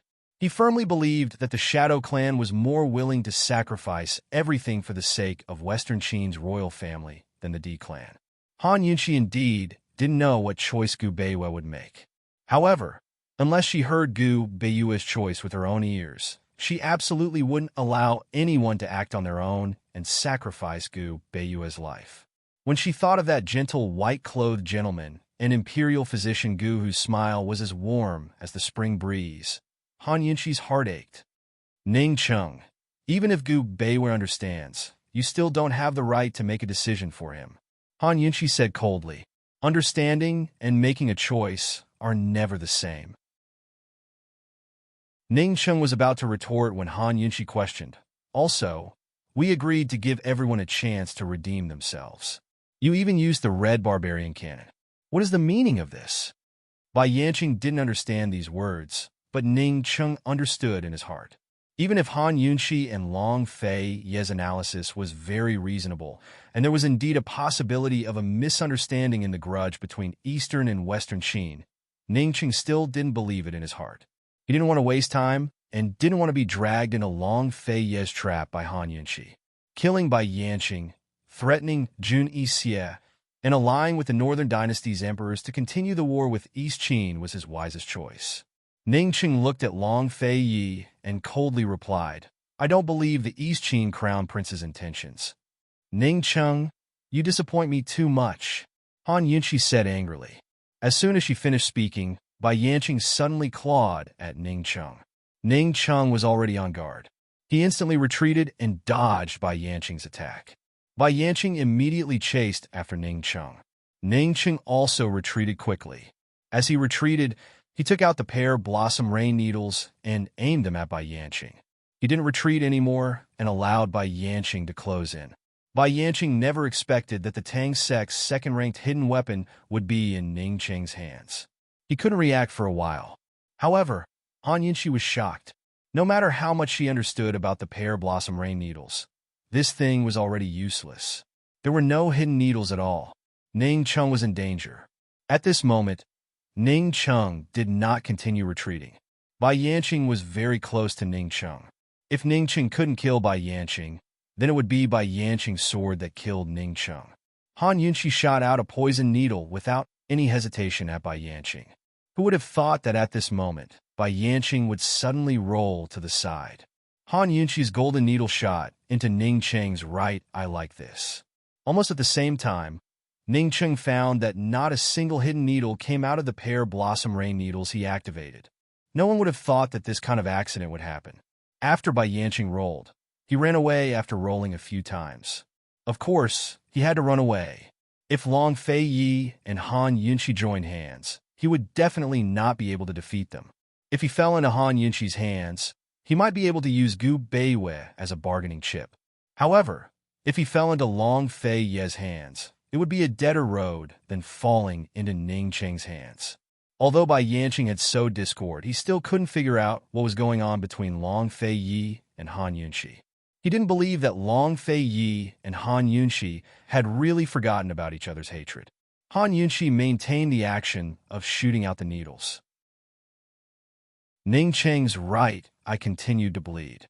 He looked at Han Yunxi from afar and asked, Princess, are you so disappointed in me? Was she so disappointed that she wanted to kill him?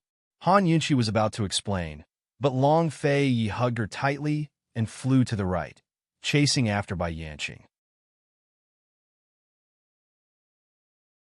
Chapter 898. Ning Cheng watched as Han Yunxi and Long Fei Yi left just like that. The vision of a single eye was narrow and the range of vision was limited. Long Fei Yi and Han Yunxi's figures soon disappeared from Ning Cheng's sight, leaving him with an unbearable pain. The eyes were one of the weakest parts of the human body. Ning Cheng not only felt pain, but also a burning sensation, as if he had been dipped in chilly water. It was unbearable. He only felt something flowing down from his right eye, but he couldn't tell if it was blood or tears. Was there such a thing as blood tears? This needle was poisonous. If Han Yunxi's needle was an accident, then what did she mean when she left with Long Fei Yi? The needle only destroyed his eye, but the poison would take his life. He had been poisoned by her needle before and knew that the needles she shot out from her sleeve were all dipped in poison. Master, your eye? Quickly find a doctor, quickly. The archers who rushed over all panicked. They had seen their master get seriously injured, but they had never seen him get injured like this. Bai Yanqing fled to the right. Chase after him. Ning Cheng ordered coldly, as if he was not injured at all. Master. The archers hesitated, but Ning Cheng said sternly, violators will be punished by the warlord. The leader of the archers was helpless. He could only leave 2 guards behind and lead the rest of the men to chase after them. Ning Cheng stood motionless, waiting. The 2 guards knew his temper well. They wanted to persuade him, but didn't dare.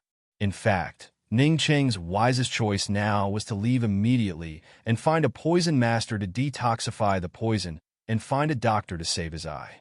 But he stubbornly stood there and waited. The woman he liked hurt and killed him. He accepted it. It was wishful thinking, and he was asking for trouble. But the princess of Western Qin hurt and killed him. He refused to accept it. He wanted a reason that could convince him. He could sacrifice his life for Western Qin, but Han Yunxi was not qualified to kill him for Long Fei Yi. The pain in his eyes couldn't compare to the pain in his heart. The pain in his heart couldn't compare to despair. The heartache was caused by the loss of love, while the despair was caused by the destruction of a lifetime of faith. Ning Cheng stood there stubbornly waiting. He was waiting for Han Yunxi to come back. He was waiting for redemption, but he didn't know who would be redeeming who. However, he could not stand for long. In less than the time it took to brew a cup of tea, he fell to his knees in pain. His badly mangled right eye seemed to be burning, and the burning sensation quickly spread from his eye to his head. It was so painful that Ning Cheng unconsciously hugged his head and curled up on the ground. The poison was acting up, and it was a very strong poison. The 2 guards were shocked. They were discussing how to take Ning Cheng away by force. But at this time, the 2 guards seemed to have suffered from some kind of magical illness. They both trembled and fell to the side, foaming at the mouth. There was no doubt that they had been poisoned. Suddenly, a small, scarred hand reached out from the bushes and tugged at the corner of Ning Cheng's clothes. After confirming that Ning Cheng was really poisoned, Bai Yuqiao crawled out from the bushes. She was covered in dust and covered in wounds. She was in a very sorry state. She really wasn't meant to die. After the explosion that destroyed the Black Tower, a huge beam was placed on top of her head and almost killed her. It was because of this near miss that the beam helped her block another beam and save her life. She wasn't the only one who was lucky enough to survive. Su Xiaoyu was also lucky. The shadow guards who rushed to rescue her had already been poisoned by her. As for the lives of Ning Cheng's guards, she didn't care. Anyway, she had poisoned the dust in the ruins. If they weren't proficient in the art of poison, no one would be spared. She originally wanted to drag Su Xiaoyu away from this place and escape to Northern Li, who knew that not long after leaving the ruins of the Black Tower, she would encounter Ning Cheng. This cunning, untrustworthy guy. He actually used the red barbarian cannon and tricked her. If she wasn't lucky enough to survive, she wouldn't even know that she had been tricked to death.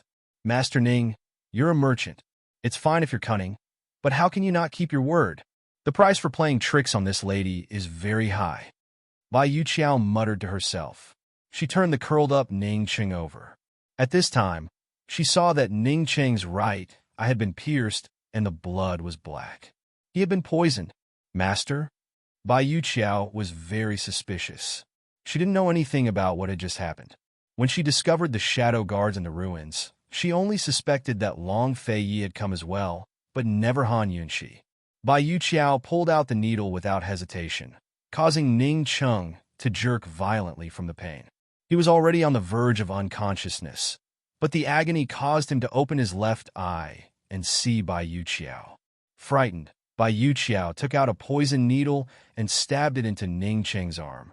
Ning Cheng didn't even know what was going on before he fainted. Bai Yuqiao recalled the terror of her life, hanging by a thread and gnashed her teeth. She wanted nothing more than to cut Ning Cheng into pieces, but she still hesitated. Ning Cheng was a big shot. The head of the D clan not only controlled Cloud Realm Trade Consortium and Myriad Merchant Hall, but also Western Qin's army. If she could use poison to restrain Ning Cheng for her senior brother's use, then it would be a brilliant plan. Compared to Su Xiaoyu, Ning Cheng was an even bigger surprise for her senior brother.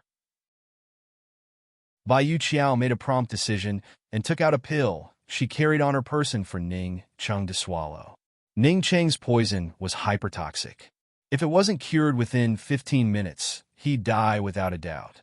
Moreover, even if she had poison, she'd still need a certain acupuncture technique to cure the poison. Although she could make an antidote, she couldn't find any ingredients in the wilderness. None of the ingredients she carried on her person could be used to make an antidote. She could only give Ning Cheng the pill to prolong the poison's effects and do her best to bring Ning Cheng to a safe place before searching for the antidote. Bai Yuqiao whistled and a tall man walked out of the thicket, following the sound. This was Black Tower's true guard, Brother Qi. Back then, Ning Cheng had told her to replace all the guards at Black Tower, but she'd kept her most loyal Brother Qi. Back then, she'd told Ning Cheng with a smile that the archers were blind and that Ning Cheng had left her a way out. Leaving Brother Qi behind was a way out for herself. If she wanted to escape with Su Xiaoyu, she'd need someone to help her. She trusted Brother Qi's poison skills. As soon as Brother Qi saw Bai Yuqiao, he was pleasantly surprised. "Miss Yuer, I thought you died in Black Tower." Brother Qi had been hiding in the thicket and had clearly seen the scene of Han Yunqi and the others dealing with Bai Yanqing. "Hurry up and help me take Ning Cheng away. We'll go seek refuge with senior brother," Bai Yuqiao said as he turned around to pull Su Xiaoyu, who was hiding in the thicket. "Miss Yuer, something big has happened, something big." Brother Qi was still scared witless. "No matter how big it is, let's leave first. I only have 1 day to find the antidote. If Ning Cheng dies, I'll hold you responsible," Bai Yuqiao said unhappily. Brother Qi immediately shut his mouth. Bai Yuqiao said in a low voice, "Go to the northeast side, go down the cliff. There's a deep stream that leads directly to Northern Li. I can also find the antidote. Hurry up." Brother Qi didn't dare to delay and hurriedly pulled Ning Cheng up, leaving hurriedly with Bai Yuqiao. At this time, Han Yunqi was already throwing a tantrum at Long Fei Yi. She repeatedly told Long Fei Yi that she had to go back to save Ning Cheng, but Long Fei Yi turned a deaf ear to her and hurriedly chased after Bai Yanqing. Han Yunqi held his hand tightly and said angrily, "Long Fei Yi, that needle is poisonous. Ning Cheng will die." She had already said this 5 times. "He's looking for death." Long Fei Yi finally stopped. If it wasn't for Ning Cheng stopping him, Bai Yanqing wouldn't have been able to escape even if he had wings. Han Yunqi said, "If you want him to die, go kill him. No matter what, he can't die by my hands." That needle of hers was aimed at Bai Yanqing, and it was purely an accident that it hurt Ning Cheng's eye. She had always known that the Pearflower Storm needles were useless, but she really didn't think that Ning Cheng's straightforward challenge to Bai Yanqing was actually to use a hidden weapon. Today, whoever captured Bai Yanqing first had the right to punish Bai Yanqing. Long Fei Yi wanted to interrogate Bai Yanqing, while Ning Cheng wanted to use Bai Yanqing to contain Juni Xie. It was understandable that they would fight to the death. However, no matter what, Ning Cheng couldn't die by the hands of a Western Qin princess. No one could do anything about accidental injuries, but if she didn't save him, she would feel uneasy for the rest of her life. Long Fei Yi looked at Han Yunqi and didn't make a sound for a long time. With Bai Yanqing in front and Ning Cheng behind, there was only one choice. Chasing after Bai Yanqing and letting Ning Cheng die from the poison was the wisest choice he could make as the East Qin crown prince. It was also his duty. Actually, he had already stopped. He had already made his choice, hadn't he? A trace of regret flashed in his eyes as he softly said, "Let's go." "I'm sorry," Han Yunqi said in a low voice. Long Fei Yi was stunned at first, but then he revealed a smile. He wanted to explain something, but he gave up. No need. Actually, without Han Yunqi, he couldn't deal with Bai Yanqing alone. If Han Yunqi stood on the side of Western Qin and helped Ning Cheng, it was understandable. She wasn't wrong. He had set up such a long line, but Bai Yanqing still escaped. Long Fei Yi should have been angry, but he could still smile. He didn't think he was a noble person, and he didn't plan on using any clean methods to deal with the Western Qin camp. But because of Han Yunqi, he'd become a noble man. Noble? Different standpoints had different definitions of nobility. He just didn't want her to carry the identity of the Western Qin princess with him. It would be too hard for her and cause too much infamy. Because he carried the identity of the East Qin crown prince with her, he could feel the difficulty in his heart. It really was very, very difficult. Han Yunqi's current mood was the same as when he faced Bailey Yuanlong. A sorry and a no need was better than any other explanation.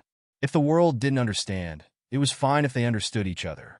Only when they understood each other could they move forward in the face of danger. Quickly go. Han Yunqi didn't waste any time. There was still time to detoxify the poison in 15 minutes. But who would have thought that when Long Fei Yi brought her back, Ning Cheng would disappear? He had left behind 2 poison guards. Long Fei Yi and Han Yunqi looked at each other in blank dismay. What was going on?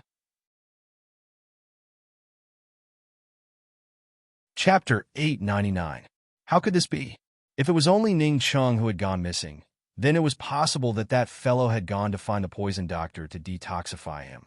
But Ning Cheng's guards were actually poisoned and fell to the ground. What kind of situation was this? In such a short period of time, Bai Yanqing didn't even have time to escape, let alone turn back. Who was the one who poisoned him? Had Ning Cheng been kidnapped? Bailey Mingxiang, call Su Donglin over and dispatch men to search the mountain. Long Fei Yi promptly ordered. Bailey Mingxiang had long wanted to go to Black Tower to check on the situation, so she immediately left. Han Yunqi immediately helped Ning Cheng's 2 guards to detoxify the poison. These 2 people couldn't die. If these 2 died, the misunderstanding between her and Ning Cheng would be huge. Han Yunqi hurriedly made the 2 take the medicine, and after ascertaining that they were fine, she heaved a sigh of relief. Luckily, they had turned back in time. Otherwise, these 2 people would have been poisoned to death. She wouldn't be able to clear her name even if she jumped into the Yellow River. The 2 guards quickly regained consciousness, and on seeing Han Yunqi and Long Fei Yi, they were terrified, but very quickly they knelt down in front of Han Yunqi. Princess, I beg you to save Master Ning. Master Ning can't be blind. Master Ning still has to bring his brothers to the battlefield. Princess, you can't do this. How can you? Before the guard could finish his words, he was scared back by Long Fei Yi's cold gaze. He didn't dare to say anything and just kept on kowtowing, begging Han Yunqi to save Ning Cheng. Han Yunqi's heart was especially uncomfortable as she said faintly, "Earlier was an accident. I didn't want to kill him. Didn't I come back to save him? Where is he? Where was he?" The 2 guards then realized that Ning Cheng had disappeared, and both of them were flustered. Master Ning had ordered the archers to chase after Bai Yanqing, and he was just standing here? No matter how we persuaded him, he wouldn't leave. This subordinate. How did this subordinate get ambushed? What the hell is going on? Han Yunqi glared angrily. She was also anxious. Ning Cheng was not leaving. Was he waiting for her to save him? Your subordinate was guarding Master Ning. He fell to the ground after the poison took effect. Your subordinate wanted to send him away. But how? Yes, someone must have sneakily attacked the 2 of us. The guard was so anxious that he was a little confused. Han Yunqi heaved a sigh of relief. At this moment, Bailey Mingxiang hurried over. Your Highness, Princess, something has happened. Su Donglin has been poisoned. Long Fei Yi immediately rushed over with Han Yunqi. When they arrived at the Black Tower, they saw Su Donglin and several shadow guards lying unconscious in the ruins. They are poisoned with the same poison. Han Yunqi quickly took out the antidote and fed it to Bailey Mingxiang. After taking the antidote, Su Donglin and several shadow guards waited for a while before they woke up one after another. Your Highness, this subordinate brought people over. We were just about to dig out a few beams to take a look inside, but we were poisoned before we could even enter. Su Donglin hurriedly reported. Bai Yuqiao? She's not dead? Han Yunqi muttered to herself. Where's Xiao Yue? Bailey Mingxiang asked anxiously. Long Fei Yi personally moved a few large beams away with the shadow guard and pushed away a few large stones. They saw many guards' bodies and finally found the bodies of the 2 shadow guards who were hiding in the Black Tower. However, they searched several times. Su Donglin and the shadow guards even dug up the ruins, but they still did not find the bodies of Bai Yuqiao and Su Xiaoyu. There was no doubt that the person who poisoned and took away Ning Cheng was Bai Yuqiao. That girl is really lucky, Long Fei Yi said. Han Yunqi was surprised, but she was still somewhat glad. At least Xiao Yu was not dead. At least the person who took away Ning Cheng was not someone else, but Bai Yuqiao, who knew the art of poison. Although the poison in her golden needle was highly toxic, with Bai Yuqiao's level of poison, it could not be cured. It could still be cured. If Ning Cheng was taken away by someone else, then she would really be dead. Han Yunqi's heart, which had been hanging in the air, finally settled down. Thinking back to the moment just now, she sighed incomparably in her heart. Her injection was purely an accident. It was purely because she found out that Ning Cheng's torrential pear blossom needles were ineffective. She did it in a panic and did not think much about it. If she had thought about it, she would not have used the needle. Her poison was ineffective against Bai Yanqing, wasn't it? Coincidentally, Bai Yanqing had noticed her torrential pear blossom needles and dodged out of the poison's range. Thus, the needle did not pose any threat to Bai Yanqing, nor did it end up in Bai Yanqing's poison storage space. That small difference in timing had caused a huge misunderstanding. Back in Tianning's capital city, Ning Cheng had seen her break through Bai Yanqing's poison arts. He understood the poison storage space and knew that any poison attack would be ineffective against her and Bai Yanqing. No wonder he immediately suspected that her needle had been aimed at him. No wonder he asked her, "Princess, are you that disappointed in me?" But despite his suspicions, he still stood there waiting for her to come back. How disappointed must he be when she did not show up? Han Yunqi looked at the two guards chasing after her. She didn't know how much they could prove for her. Still, she didn't have time to think about it. Finding the person was more important. Su Donglin, immediately send men to search the mountain. Search the mountain? Long Fei ordered coldly. Bai Yuqiao was probably the only one who knew that she was planning to go to Northern Li to seek refuge with Jun Yixie. Long Fei Yi and Han Yunqi were most afraid that Bai Yuqiao and Bai Yanqing would join forces. Then Ning Cheng and the D clan would be in big trouble. As soon as Ning Cheng's two guards arrived, Han Yunqi explained the situation. One of you, go find those archers. They won't be able to catch up to Bai Yanqing. Even if they do, it'll be useless. Have them search the mountain quickly. Maybe they'll be able to rescue Ning Cheng. The other one, hurry back to Myriad Merchant Hall to get reinforcements. The D clan needs someone to take charge after such a big incident. One of the guards left immediately, while the other knelt down. Princess, you're the master of the D clan. Please take charge of the D clan. Han Yunqi was speechless. She subconsciously looked at Long Fei Yi, only to see Long Fei Yi looking at the guard with a murderous look in his eyes. Bailey Mingxiang, Su Donglin, and the others all sensed His Highness's murderous look. Did this guard mean that he wanted the princess to go back? Just as Long Fei Yi was about to speak, Han Yunqi spoke first. I'll definitely go back and take charge of the situation. Go back first. If I can't find Bai Yuqiao, I'll return immediately. Long Fei Yi immediately gripped Han Yunqi's hand so tightly that it hurt. Yes, this subordinate will go back and report this. The guard didn't know why the princess wasn't in the army and was with the East Qin Crown Prince, but he knew that since the princess came back to take care of Master Ning, it meant that the princess still had the D clan and Western Qin in her heart. Once the guard left, Long Fei Yi couldn't help saying in a cold voice, "You're leaving?" This fellow, he could remain calm when Bai Yanqing escaped, so why couldn't he remain calm now? Long Fei Yi, unless we can save Ning Cheng in a day or two, I have to go back.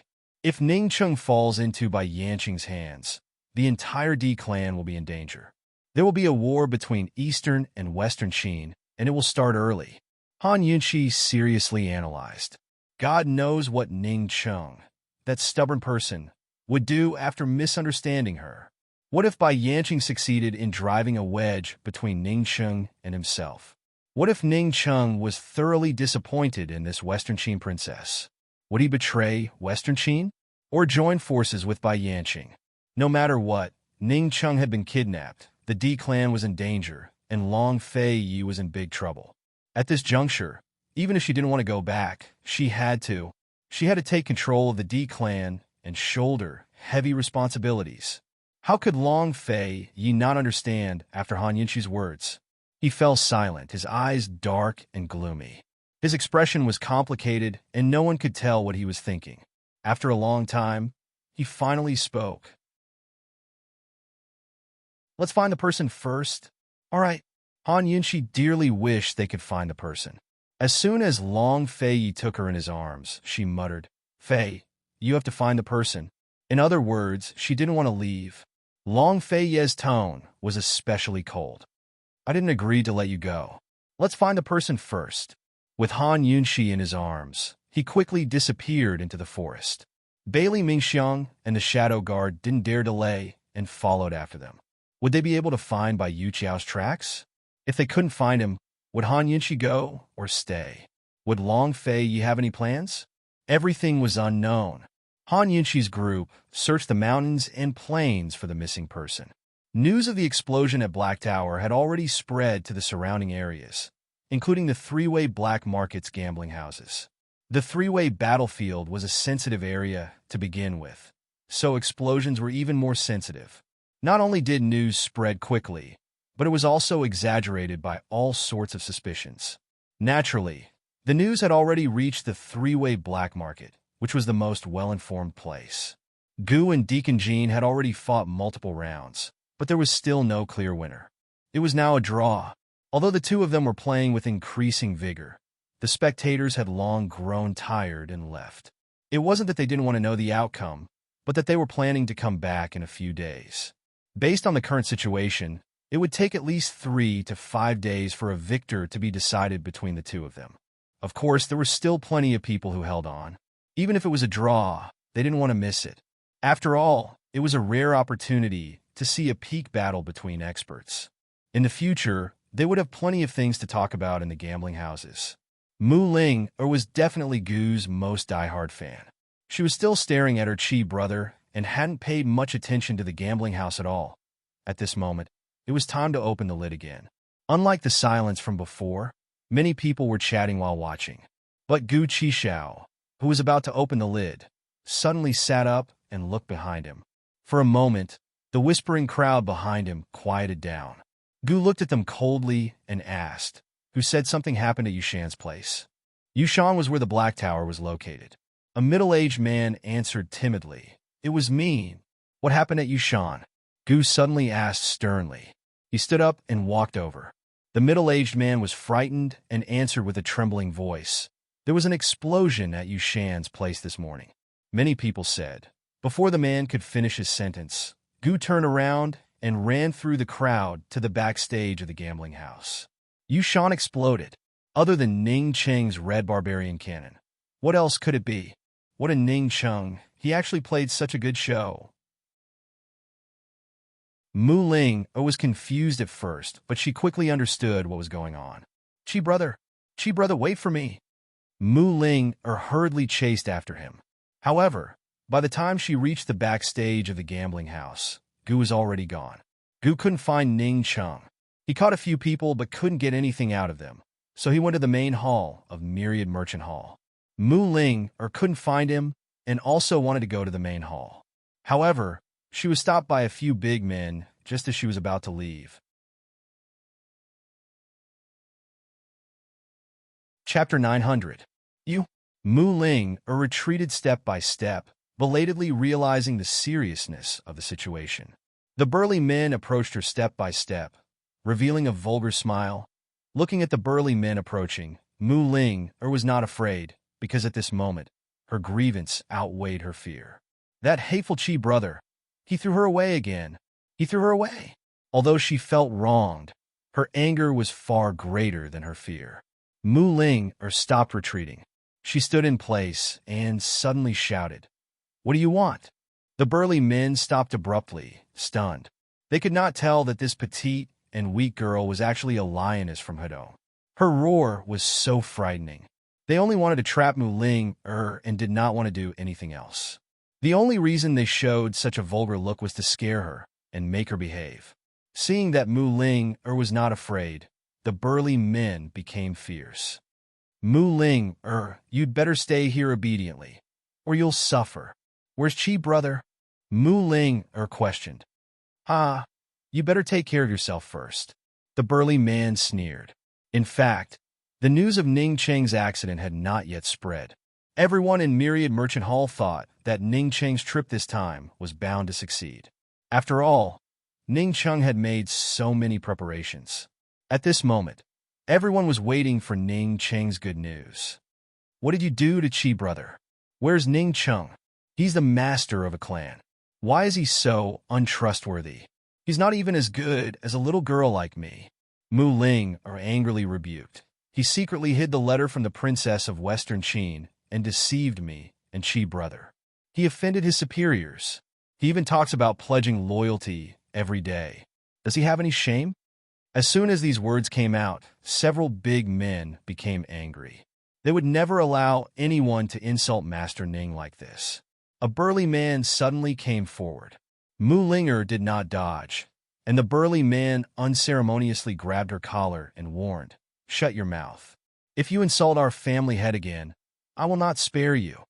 Mu Linger was panting with anger. How could she think about her own situation? She did not hesitate to kick him, right under his abdomen where he was the weakest. Ah! The burly man immediately let go of his hand and cried out in pain while clutching his dick. As soon as Mu Linger regained her freedom, she immediately tried to escape. However, the other burly men surrounded her and trapped her. Mu Linger swung her fists and legs. Unfortunately, her mediocre kung fu was no match for a burly man, not to mention that there was more than one burly man here. Not long after, Mu Linger was grabbed by two burly men and fixed to the wall. Seeing Mu Linger's beautiful appearance, the leader of the burly men immediately became angry and signaled his men to leave. Soon, only Mu Linger and the burly man were left in the room. At this time, Mu Linger finally realized how dangerous her situation was. She was so scared that she screamed. Ah! Unfortunately, her screams only made the burly man more excited.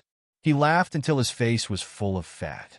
Just as he was about to make a move, the door was suddenly kicked open. Standing at the door was no one else but Deacon Jean. Mu Linger had a moment of illusion that Deacon Jean was her Chi brother. "What are you doing?" Deacon Jean asked angrily. His eyes under his thin bangs shot out a murderous intent. Mu Linger never thought that the quiet and reserved Deacon Jean would have such a scary side. The burly man trembled all over. No, I was just joking with her. Yes, I was joking." Deacon Jean walked over step by step and kicked the burly man to the ground. He then pulled out a dagger from his back and chopped off the burly man's hand without hesitation. Mu Linger was stunned.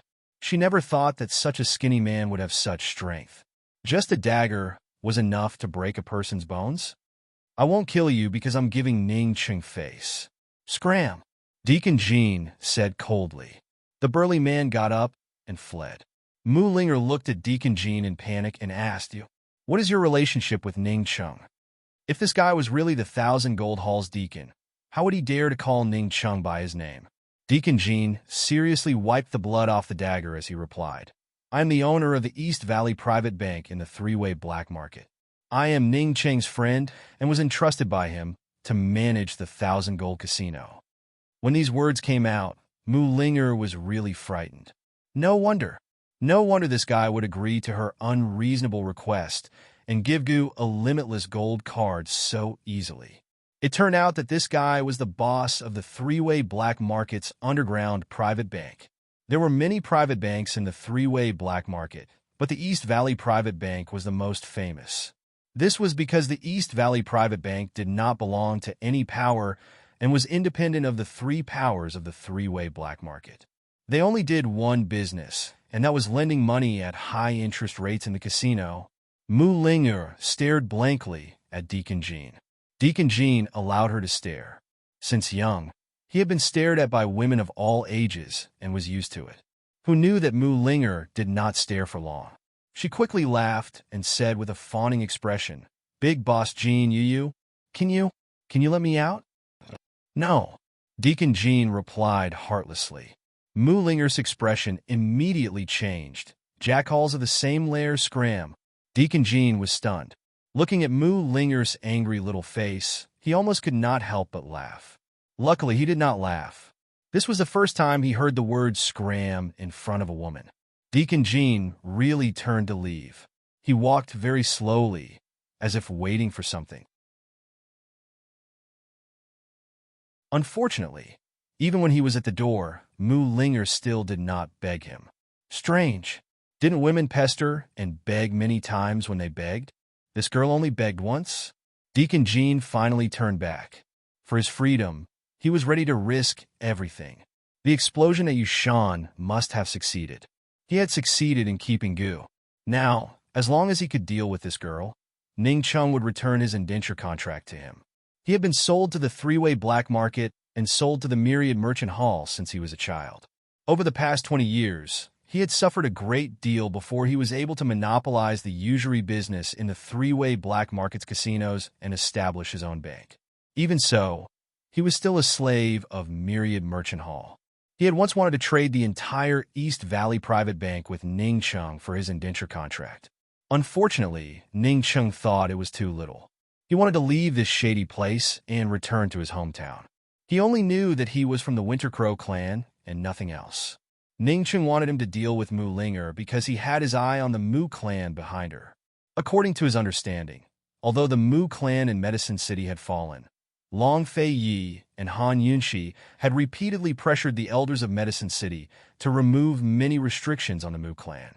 Moreover, after Han Yunxi's identity was exposed, the Mu clan became a relative of the imperial family. Many factions in Medicine City had renewed their ties with the Mu clan.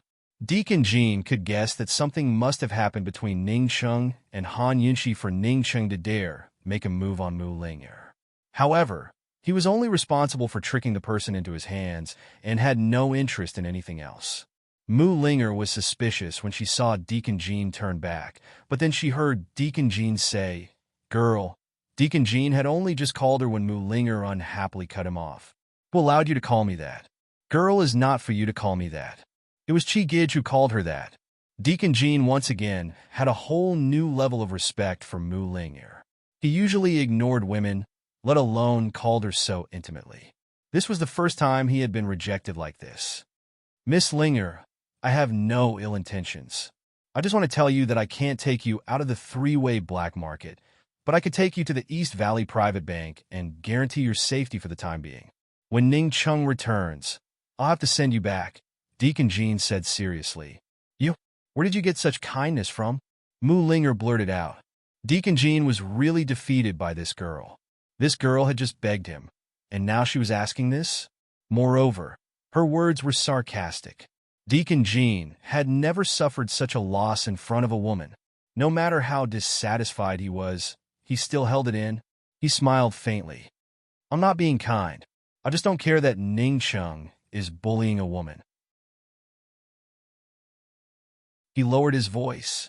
"Don't blame me for not reminding you. Those people outside are waiting to bully you." Mu Linger was so frightened that goosebumps appeared all over her body. "I didn't expect Ning Chung to be such a jerk. Too disgusting. I'll definitely tell my sister."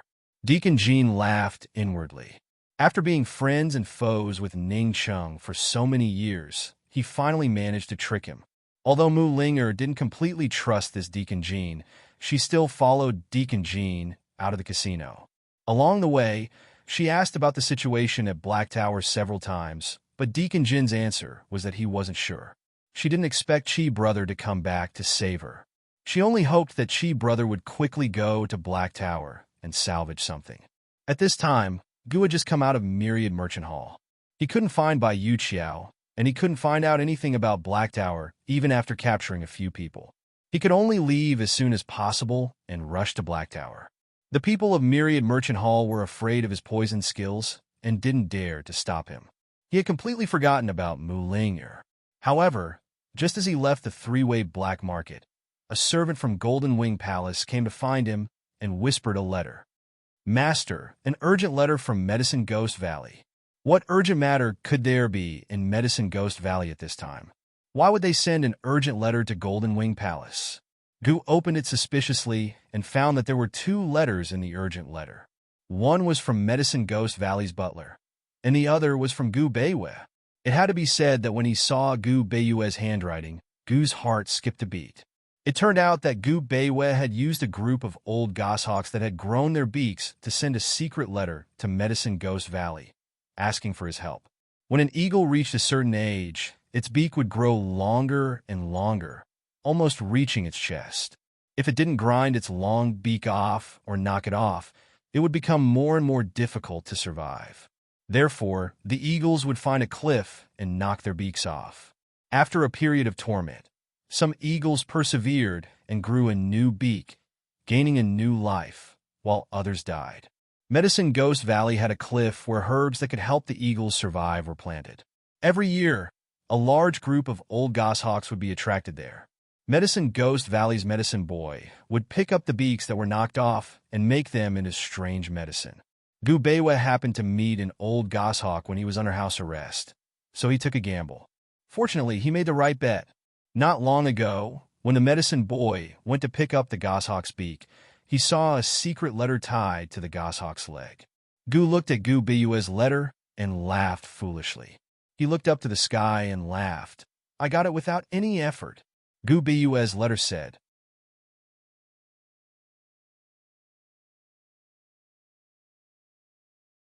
Chapter 901. In his letter, Gu Beiyue requested Gu to rescue him and explained in detail where he was being held captive. Although he had no idea where he was being held captive, he'd been there for so long that he was familiar with the terrain and the distribution of medicinal plants in the valley. He mentioned his own guesses that he was somewhere between the borders of Tianning and Western Zhou. He even noted down a few rare medicinal plants he'd seen in the valley. It had to be said that Gu Beiyue had made the wisest choice by asking Gu for help, because Gu had an idea as soon as he saw the description of the valley and the distribution of medicinal plants. Who was Gu Qishao? Gu was the pill fiend. He knew better than anyone else what medicinal plants existed in every corner of Cloud Realm continent. Black Yimi flower? Hey, only those 3 places, Gu muttered to himself. Gu Beiyue's letter had mentioned a medicinal plant called the black Yimi flower. Normal Yimi flowers were multicolored, with each petal having a different color, but the black Yimi flower was black from head to toe.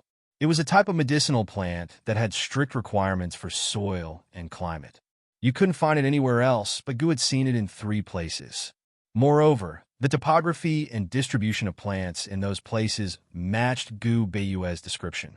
All 3 places had deep streams and valleys with black soil that was dark and damp with many ferns and plants. They were all near the 3-way battlefield, Soaring Dragon Valley on the western border between Tianning and Western Zhou, Tiger Roar Valley on the eastern border between Tianning and Northern Li, and Phoenix Cry Valley south of the 3-way black market in Tianning. Gu naturally started his search from Phoenix Cry Valley, which was closest to the 3-way black market. He was about to leave when his servant reminded him, Master, are you planning to rescue them all by yourself? Gu turned back and asked impatiently, What else? Master, Bai Yanqing is not easy to deal with. Why don't you go with the princess of Western Qin? The servant asked. Gu still misunderstood that Han Yinshi was under house arrest in the army by Ning Cheng. He didn't answer the servant. A sinister look flashed across his eyes as he muttered to himself, Ning Cheng. Just you wait.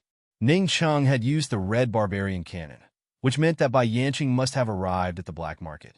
Without Bai Yanqing by Gu Beiyue's side, it was the perfect opportunity for Ning Cheng to rescue Gu Beiyue. He didn't care about the East, Western Qin. He knew that there was a price to pay for tricking him, and the poison girl who tricked him was even more unforgivable. After Gu hurriedly left the 3-way black market, he disappeared. The people of Myriad Merchant Hall knew that he had left and assumed that he was hurrying to Black Tower, so they did not pay much attention to him. The first elder in charge of Myriad Merchant Hall was still dealing with Tang Li and his wife. The first elder had already hinted at Ning Jing countless times, whether it was through his eyes or his words. He didn't understand why a smart person like Ning Jing couldn't understand what he meant. He only needed Ning Jing to find a chance to talk to him alone. Why hadn't Ning Jing been more than a meter away from Tang Li since last night? At this moment, Tang Li and Ning Jing had just finished their breakfast. Tang Li had taken out a set of dice from somewhere and was playing with them. Ning Jing sat to the side, her eyes downcast as she pondered her escape plan. The first elder entered and purposely made a big commotion. Unfortunately, the couple ignored him and went about their own business. The first elder chuckled and said to Tang Li, "Son-in-law, you're up so early. Why don't you go to the casino and play a few rounds?" Tang Li pursed his lips at Ning Jing, but didn't say anything. Those who didn't know better would think he was a henpecked husband. Just as the first elder was about to speak, a servant hurried over. "First elder, there are a few transactions at the auction hall that require your signature." Ning Jing saw the servant's hurried expression and knew that something had happened. However, she didn't take it to heart. The black market had seen all kinds of storms, and the Elders' Council would take care of it. The first elder didn't understand the situation and didn't dare delay. He immediately left. However, less than an hour later, the first elder returned. His expression was even more flustered than the servant's. He stopped hinting and said sternly, "Miss Jing, let's talk in private."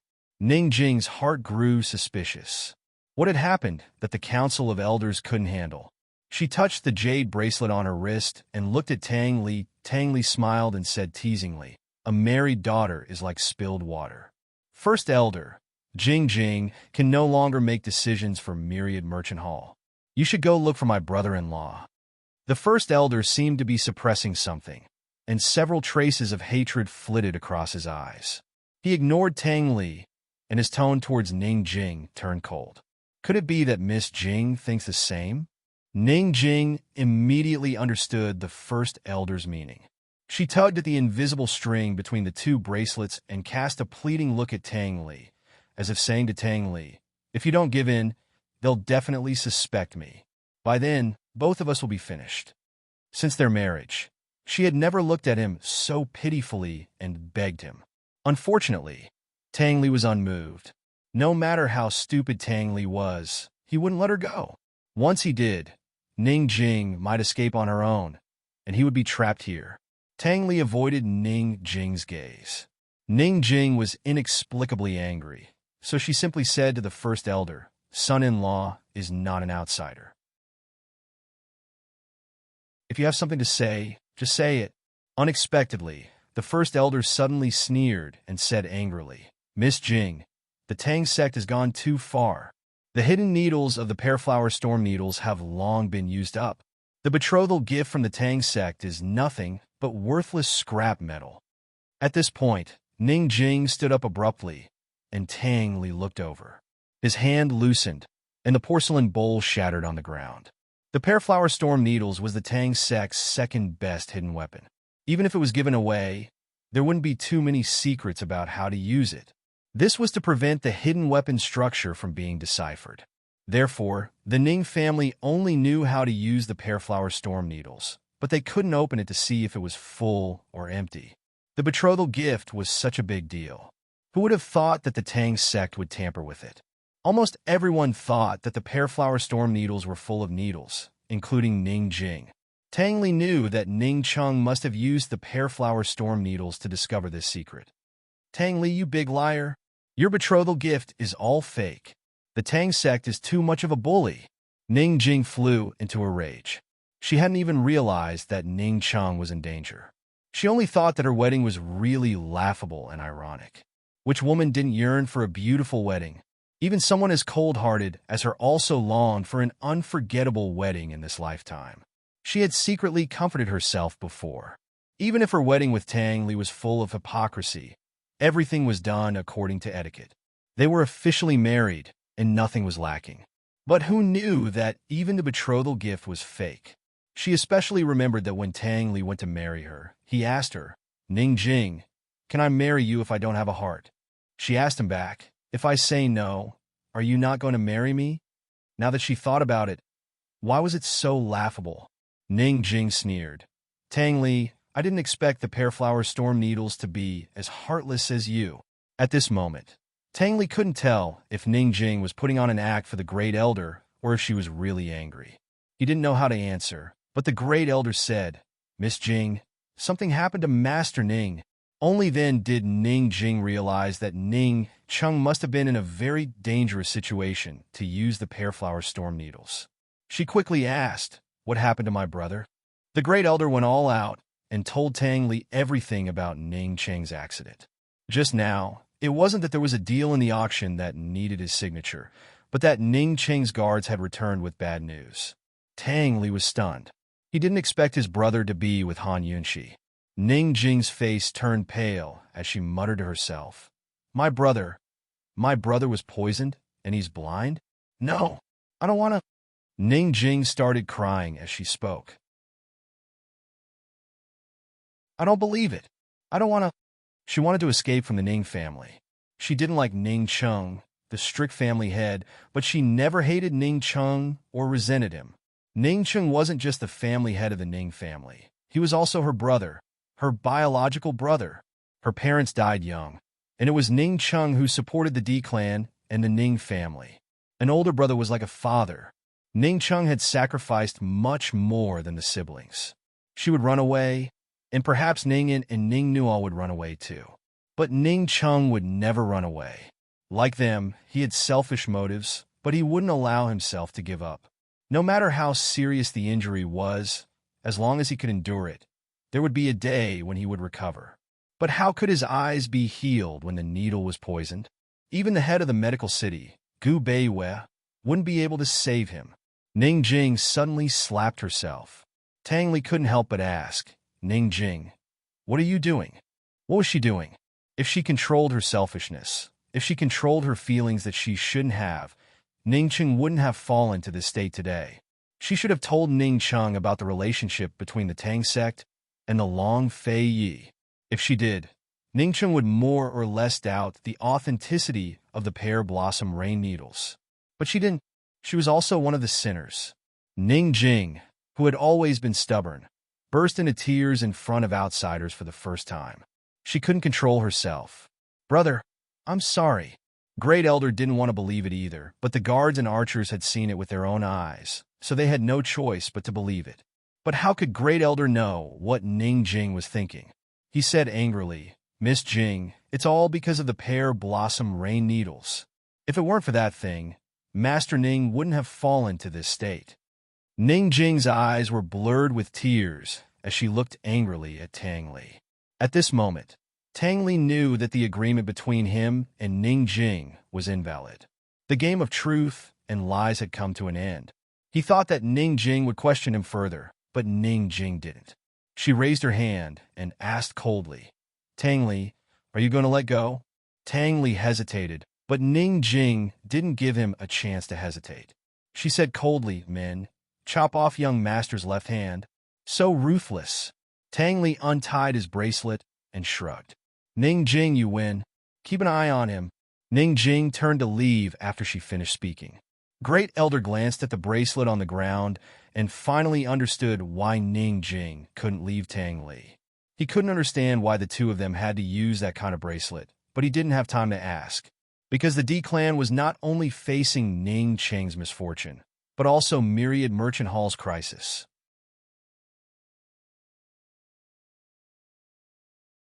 Chapter 902.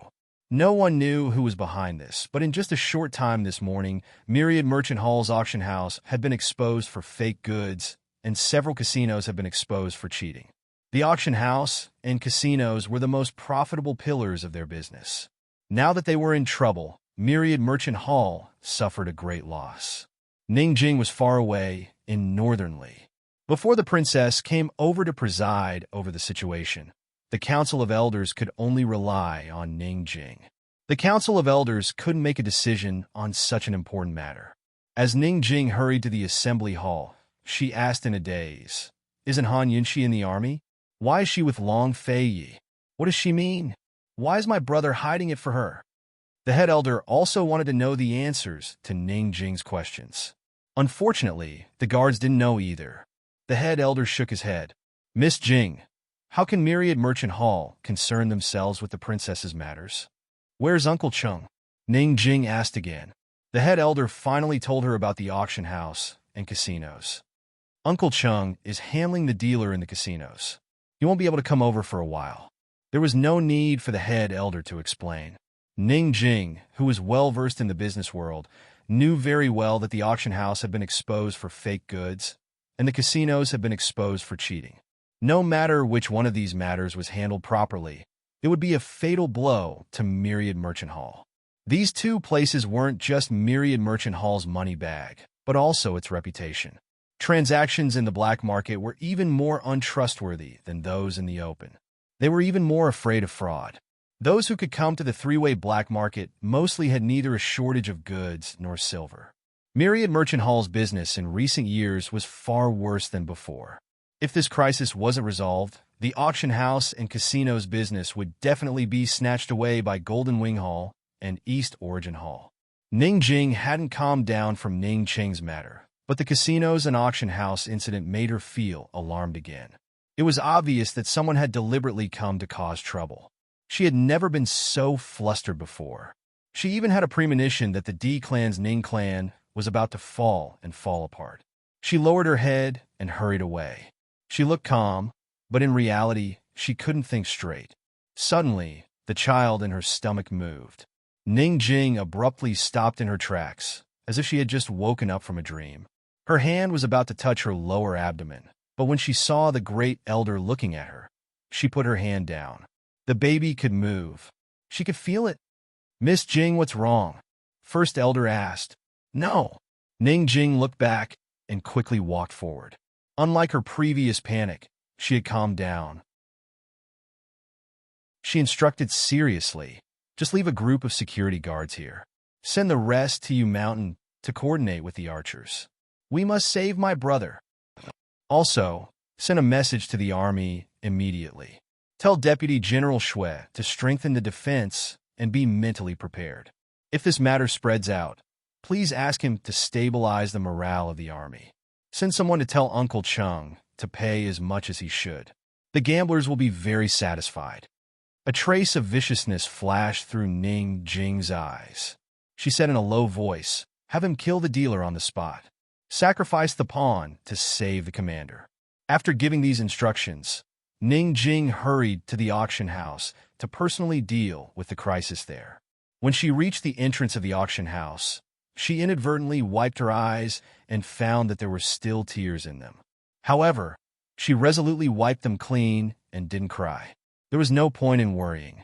She knew that she couldn't atone for her sins. She just wanted to help Ning Chung take care of Myriad Merchant Hall. As for why Han Yunxi was with Long Fei Yi, and why Ning Chung was covering up for Han Yunxi, she would only ask Uncle Chung when he was free. Han Yunxi and Long Fei Yi were still searching for Ning Chung. They wanted to save Ning Chung more than anyone else. Unfortunately, things didn't go as they wished. 2 days later, neither they, the Shadow Guard, nor the D clan's men had found any clues. Han Yunxi and Long Fei Yi returned to the ruins of Black Tower. Han Yunxi said indifferently, "Could Bai Yuqiao have met up with Bai Yanqing?" Bai Yanqing rushed to Black Tower so quickly. He must have a hiding place near three-way black market. Long Fei Yi nodded and ordered Su Donglin to increase the search. "Let's search in the nearby valleys and streams." Han Yunxi didn't sit for long before standing up again. "Let the subordinates search. We'll go back first," Long Fei Yi said indifferently. It was already very unusual for him to personally search for Ning Chung. Han Yunxi looked at him and didn't say anything. Go back? Go back where? After such a big incident, she couldn't possibly continue to hide her identity and return to East Origin Palace with Long Fei Yi. She couldn't do it. Unexpectedly, Long Fei Yi said, "Go back to Myriad Merchant Hall." Han Yunxi looked at him in disbelief, thinking that she had misheard. When did this guy become so easy to negotiate with? "What are your conditions?" she asked. Long Fei Yi couldn't help but laugh. He stroked her bangs and laughed. "You didn't become stupid this time." Sometimes she would rather be stupid. She looked helplessly at Long Fei Yi, waiting for him to speak. Long Fei Yi approached and said seriously, "I want you to truly take control of Western Qin's forces. You won't be restricted by anyone from the Ning clan." The main reason why they had so many troubles between them and why they still couldn't get rid of Bai Yanqing was because Han Yunxi was only a princess in name. She didn't control a single soldier in Western Qin's camp. Now that Ning Cheng's whereabouts were unknown, It was the perfect opportunity for Han Yunshi to truly take control of Western Qin. As long as Han Yunshi took control, everything would be easy. Even if they couldn't stay by her side for the time being, they could still fight side by side. However, taking control wasn't easy for Han Yunshi. If she returned to Myriad Merchant Hall, how would she explain her relationship with Long Fei Yi to the D clan? Without Ning Cheng's support, how would she convince the D clan's managers to trust her decisions?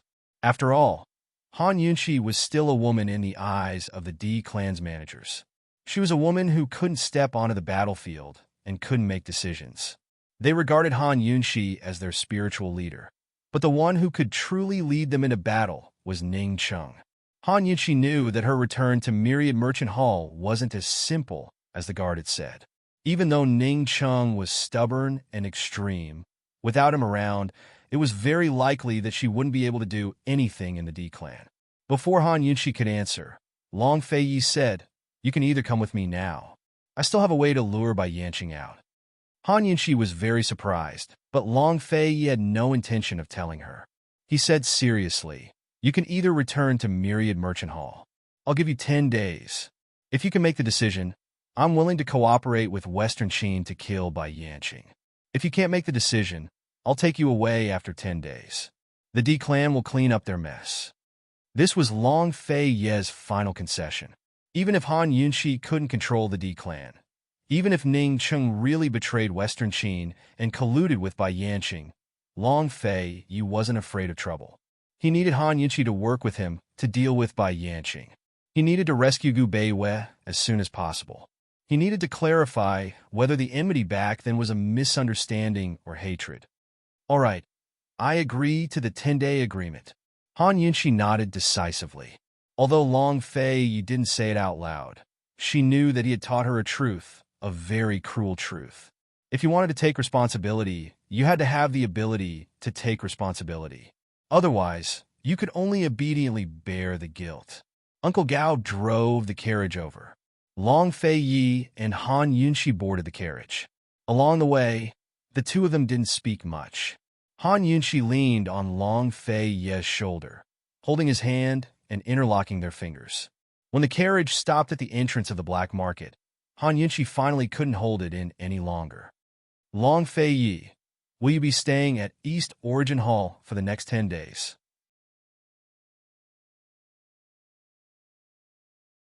The corners of Long Fei Yi's mouth lifted slightly, but he still answered her, "Not necessarily."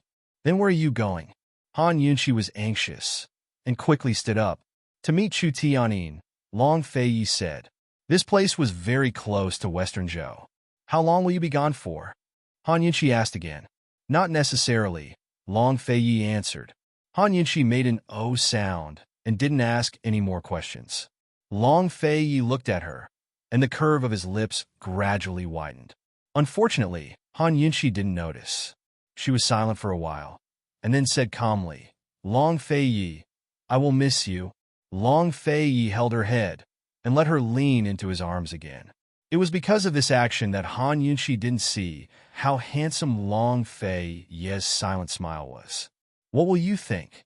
He answered very seriously, but he quickly snickered again. Unexpectedly, Han Yunshi didn't answer. Instead, she suddenly raised her head to look at him and saw his brilliant smile. She was stunned at first and then became fierce.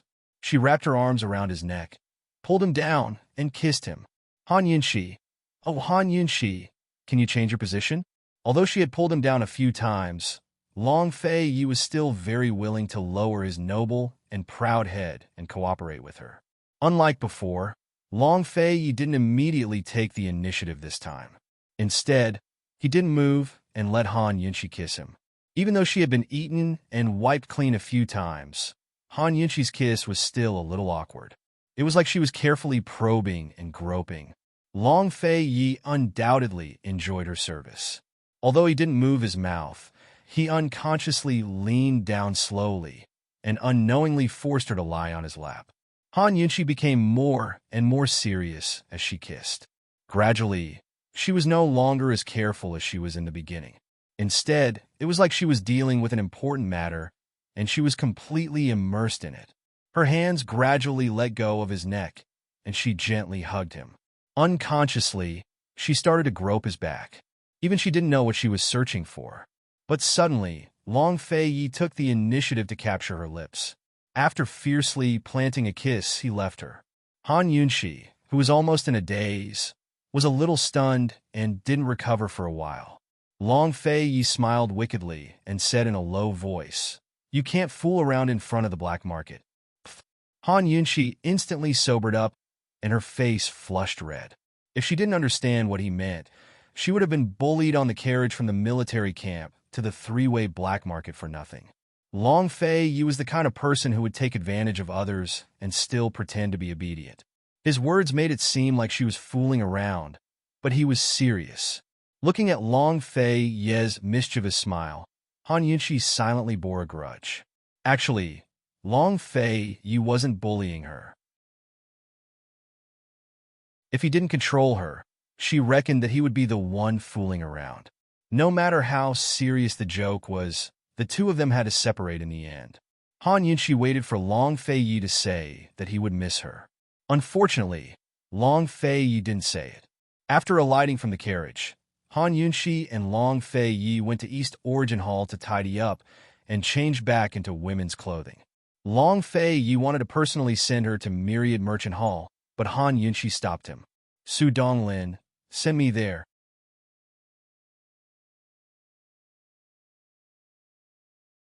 Chapter 903. When Su Donglin heard that the princess wanted him to send her off, he was so scared that he didn't dare to look at His Highness. He felt that he had stolen something from His Highness. It was too scary. "Your Highness, if you go over, I might not be able to enter that door." Han Yunxi teased Long Fei Yi. Although it was a joke, Long Fei Yi still understood her meaning. Ning Cheng didn't publicize the hostage situation, so it was even more impossible for her to publicize her relationship with Long Fei Yi and the D clan. Therefore, Han Yunxi still had plenty of room to explain. If Long Fei Yi wanted to send her over, it would definitely arouse the D clan's hostility. At that time, she would be in a difficult position. Long Fei Yi was silent for a long time before saying coldly, "Su Donglin, you must send her in." "Yes." Su Donglin really didn't dare to raise his head. Long Fei Yi watched Han Yunxi leave before instructing the shadow guard beside him. "Send a message to Chu Tianyin. Tell him that this crown prince is at the three-way black market. Tell him to come see me." Saying that he wanted to go to Western Zhou was just to fool around with Han Yunxi on a whim. He definitely wouldn't leave the three-way black market for the next 10 days. As for whether he would sneak in a Myriad Merchant Hall, that was hard to say. It was already evening. The crisis in Myriad Kindness Hall's gambling house and auction house didn't subside because of Ning Jing's appearance. This was because Golden Wing Palace unexpectedly exposed the shady dealings of the black market's auction house and gambling house at this critical juncture. Golden Wing Palace even sent a few dealers to sit across from Thousand Gold Hall and perform slow-motion tricks in public. In just a short while, it attracted countless spectators. This kind of shameless behavior undoubtedly made it impossible for Ning Jing and the others to solve the problem. Even the stupidest person could guess that Golden Wing Palace was the mastermind behind this crisis. However, even the smartest person couldn't figure out what kind of deep hatred Golden Wing Palace and Myriad Merchant Hall had for them to destroy Myriad Merchant Hall at all costs. Among the three major forces of the three-way black market, Myriad Merchant Hall was the most dependent on the casino and auction house. On her way from East Origin Hall to Myriad Merchant Hall, Han Yunxi had also heard about the commotion that was happening at Myriad Merchant Hall. She sat in a wheelchair and wore a mask in case she was recognized on the road. Many places were bustling with activity, but the entrance to Myriad Merchant Hall's main hall was deserted. Su Donglin pushed her to the side door and stopped. He went up to knock on the door. Just as Su Donglin was about to knock, the door suddenly opened. Deacon Jean was standing inside. Su Donglin recognized him at a glance. "Deacon Jean, who's in charge of Myriad Merchant Hall now?" Su Donglin asked seriously. He felt that when he returned later, His Highness would definitely ask about the details here. No matter what, he had to get the steward of Myriad Merchant Hall to come out and receive him. Deacon Jean sized him up, then said coldly, "Scram." Deacon Jean was definitely the most furious person in the entire three-way black market right now. If the three-way black market's casino business was ruined, then his bank could basically close down as well. His mood was as gloomy as the sky before a storm. He had come to look for Uncle Chung and the Great Elder, but was told that they were still at the casino. He was about to rush over and check on the situation. Su Donglin was no pushover. "How can you say that? Do you know who she is?" Su Donglin stepped aside, wanting to let Deacon Jean see the princess, who knew that Deacon Jean would take advantage of the moment he stepped aside to walk out and slam the door behind him. Su Donglin naturally could not let the D-clan bully him, much less allow the D-clan to be so impudent in front of the princess. He was about to make a move, but Han Yunshi stopped him with a look. "Deacon Jean, I have a favor to ask.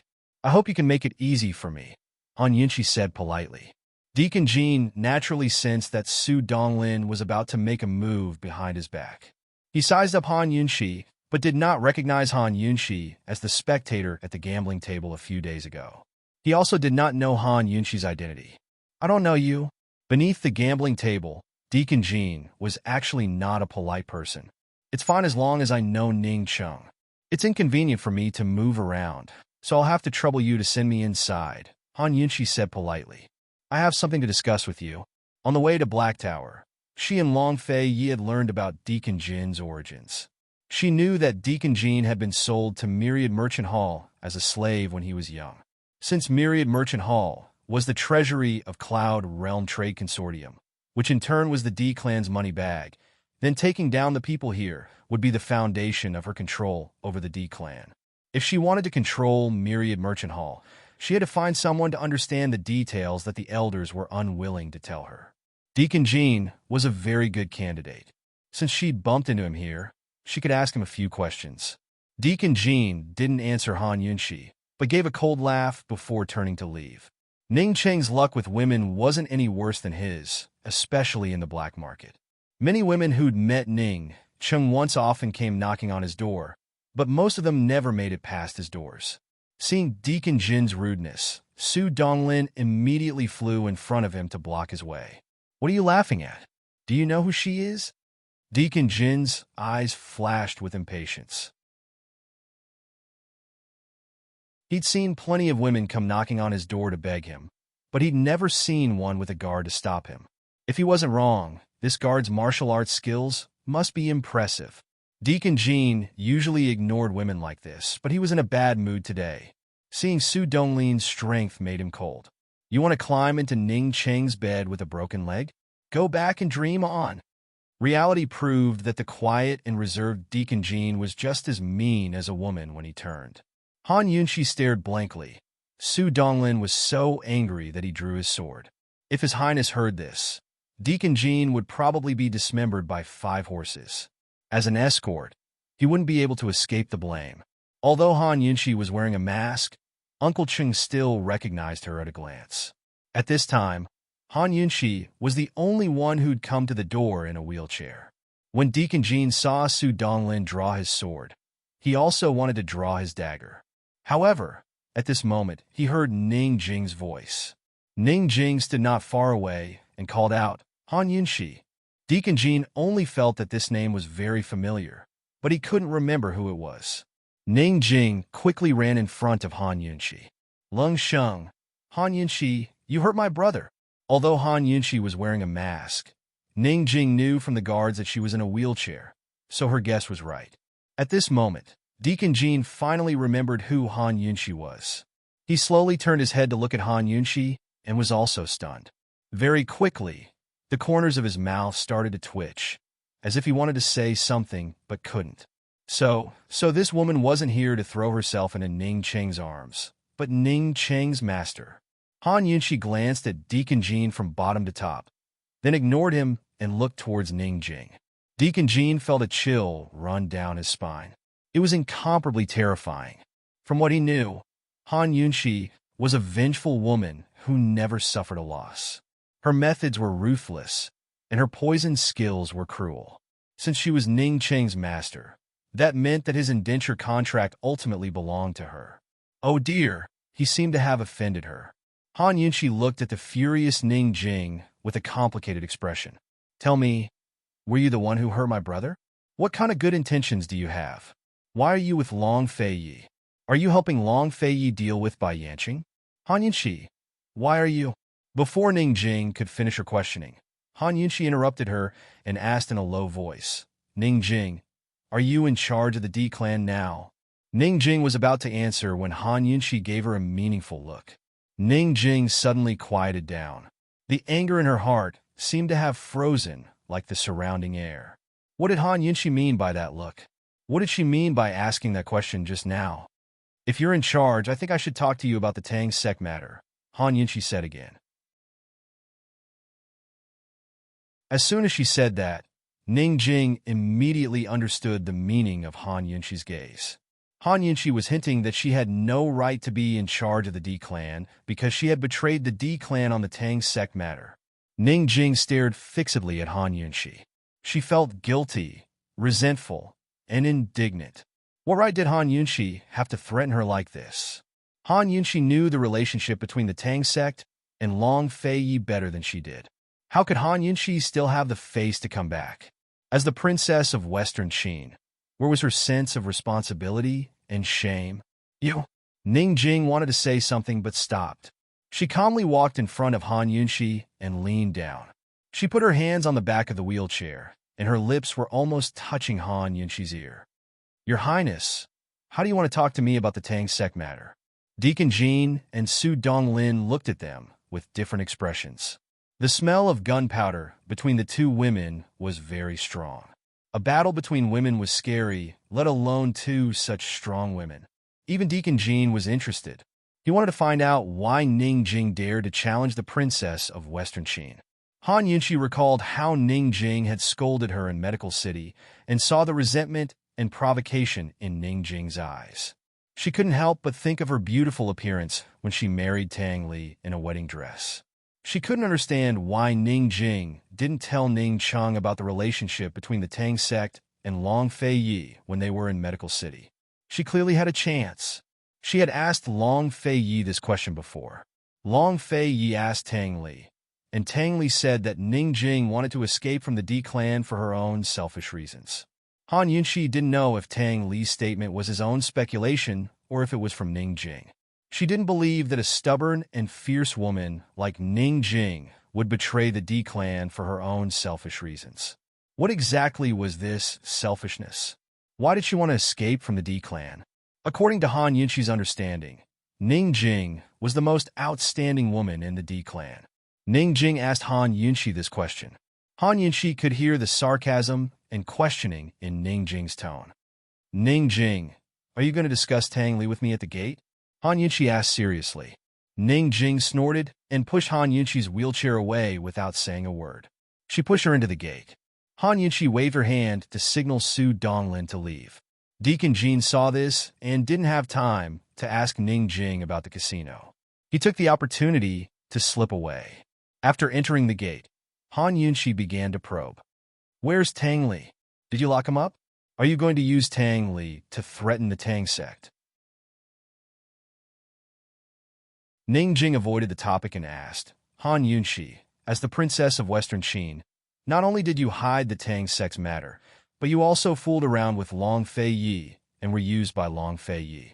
If I were you, I wouldn't have come. What are you doing here?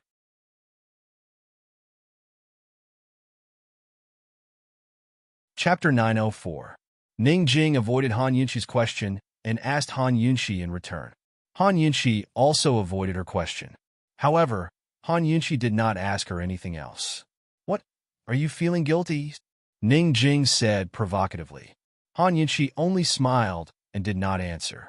Both of them were very smart women, but this was the first time they were having a private conversation. They both suspected that the other was testing them, and at the same time, they were both on guard. They carefully responded to the other's probing, trying their best not to reveal any clues.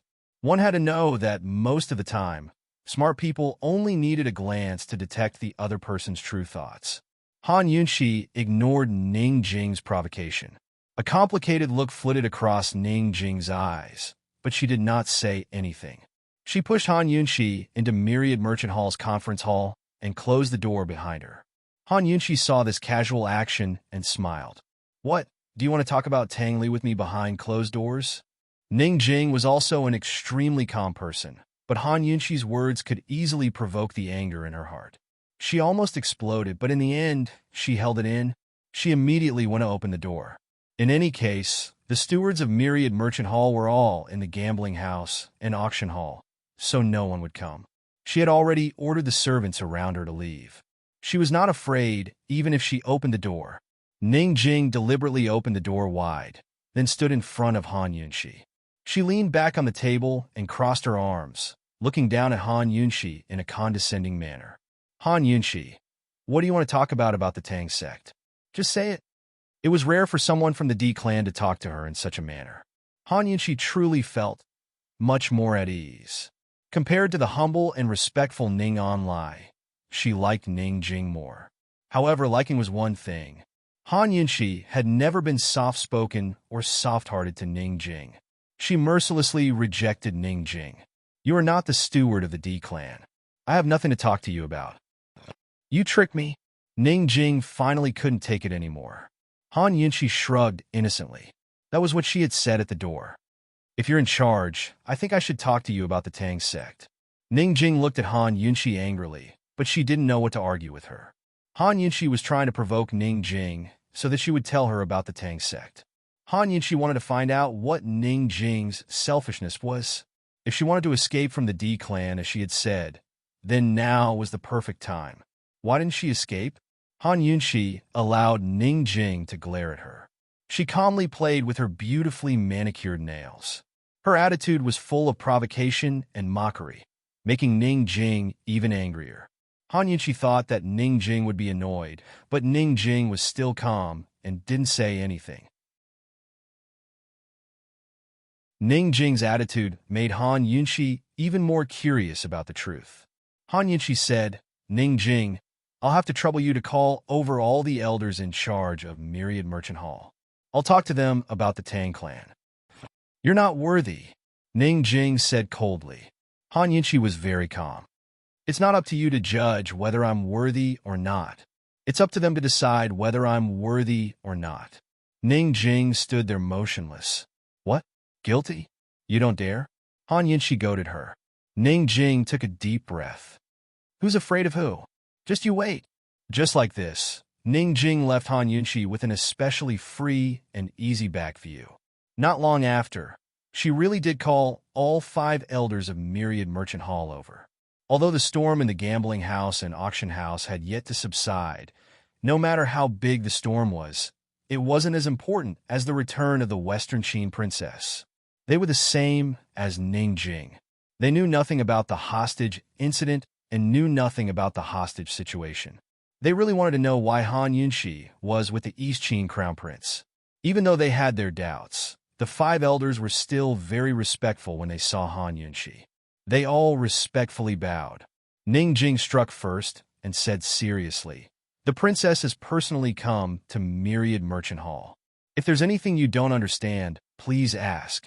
It's not easy for us to meet the princess. Everyone present could hear that Ning Jing's tone was not good. The great elder knit his brows as he looked at Ning Jing, hinting for her not to be impudent. Ning Jing acted like she didn't see anything. Han Yunxi's smile was very amiable. What are you all standing there for? Sit down. Everyone gave their thanks and sat down, their nervous hearts relaxing a bit. Who would have thought that before they could sit down, Han Yunxi would throw out a sentence that immediately made the atmosphere tense again. Han Yunxi said, I heard Ning Jing say that someone is slandering this princess behind her back. They said that this princess and the East Qin crown prince are still together, that this princess is ashamed of the D clan's loyalty and is not worthy of being Western Qin's princess. When these words were said, everyone who had just sat down stood up. Ning Jing did not even have time to react before everyone looked at her with questioning gazes. Han Yunxi's display of strength was truly unexpected. However, Ning Jing was not willing to be outdone. She immediately stood up. Princess, there are no outsiders here, so why are you beating around the bush? The one who said this is me. The princess should be in the army camp. So why are you with the East Qin Crown Prince? Why are you helping the East Qin Crown Prince deal with Bai Yanqing? I heard the archers from the Black Tower say that the princess has been held by the East Qin Crown Prince the entire time. Although Ning Jing's question was everyone's question, Ning Jing's straightforward question made everyone's hearts beat faster. After all, this question was too sensitive. Ning Jing's question was simply not giving them any face at all. It had to be known that this Western Qin princess was not a normal girl, but rather the famous Han Yunxi. It was unknown when the large discussion hall had become very quiet. Han Yunxi looked at Ning Jing, and Ning Jing met her gaze without any fear. She then added, "So, when I say that the princess and the East Qin Crown Prince are still together, it can't be considered slander, right?" Han Yunxi looked at everyone. Where's the Great Elder? The Great Elder was an astute person. Although he was the head of the Council of Elders, he would not easily stand up. If Ning Jing did not mention this matter today, he would have asked the princess in the name of the Council of Elders. But now that Ning Jing had directly asked this question in front of everyone, why would he stand up and be the bad guy? Anyway, no matter what his attitude was, in this situation, the princess had to give an explanation that could convince everyone. The Great Elder lowered his head and did not reply. Who would have thought that Han Yunxi would actually say, "Second Elder, what about you?" Was this the rhythm of going to point by point? No one would be able to escape? Everyone was slightly shocked. This girl Han Yunxi really lived up to her reputation. She was so powerful. Han Yunxi was indeed powerful. Everyone present was an important member of Myriad Merchant Hall, so she had to figure out everyone's attitude before she could make a decision. The Great Elder finally could not help but stand up. "Princess, this subordinate welcomes the princess on behalf of Myriad Merchant Hall. With the princess's arrival, Myriad Merchant Hall has failed to welcome you. This subordinate is ashamed. This subordinate."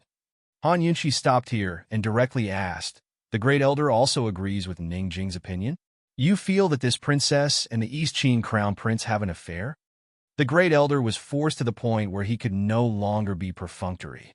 However, he once again replied in the name of the Council of Elders, reporting to the princess. Although the Council of Elders does not agree with Miss Jing's opinion, the Council of Elders does not understand why the princess is with the East Qin Crown Prince. When the Great Elder said this, Ning Jing did not look at him. Instead, she looked at the other four elders. Her sharp eyes could see the anger the fifth elder had towards the Great Elder. At this moment, Han Yunxi knew that it was worth it to beat around the bush with the Council of Elders. So that's what the Council of Elders thinks? She thought for a moment, then said, "Then does the Great Elder think the same?" Although an individual existed in a group, the group's attitude and the individual's attitude were two completely different things. The most important difference was in responsibility. This subordinate, the Great Elder stammered, unable to answer for a long time. Ning Jing was already smiling coldly. At this moment, the fifth elder suddenly stood up. "Your Highness, this subordinate does not think that way." "Then what do you think?" "Tell me," Han Yunxi quickly asked. The young miss and Uncle Chung were disrespectful to the princess, so they should be punished according to the clan's rules. Although the fifth elder was old, his large round eyes were not cloudy at all. Instead, they were clean and clear, just like his character, upright and stubborn. Han Yunxi originally thought that the fifth elder and the Great Elder had conflicts, so he was dissatisfied. She had been thinking about how to use the Elder Council's conflict to control Myriad Merchant Hall, but she never thought that the fifth elder would be such a loyal and stubborn person. The fifth elder said, "Your Highness must use your own reasoning when doing things. How can we, as subordinates, question her? Isn't this rebelling?" This subordinate thinks that if your Highness was really like what young Miss Ning Jing said, you wouldn't be sitting here today. When the fifth elder said this, the Great Elder's face became awkward, not knowing what to say. The other members of the Council of Elders had complicated expressions.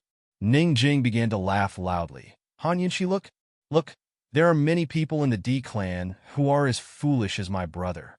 You've ruined my brother's loyalty. You've ruined their faith." Han Yunxi immediately denied it. "I haven't."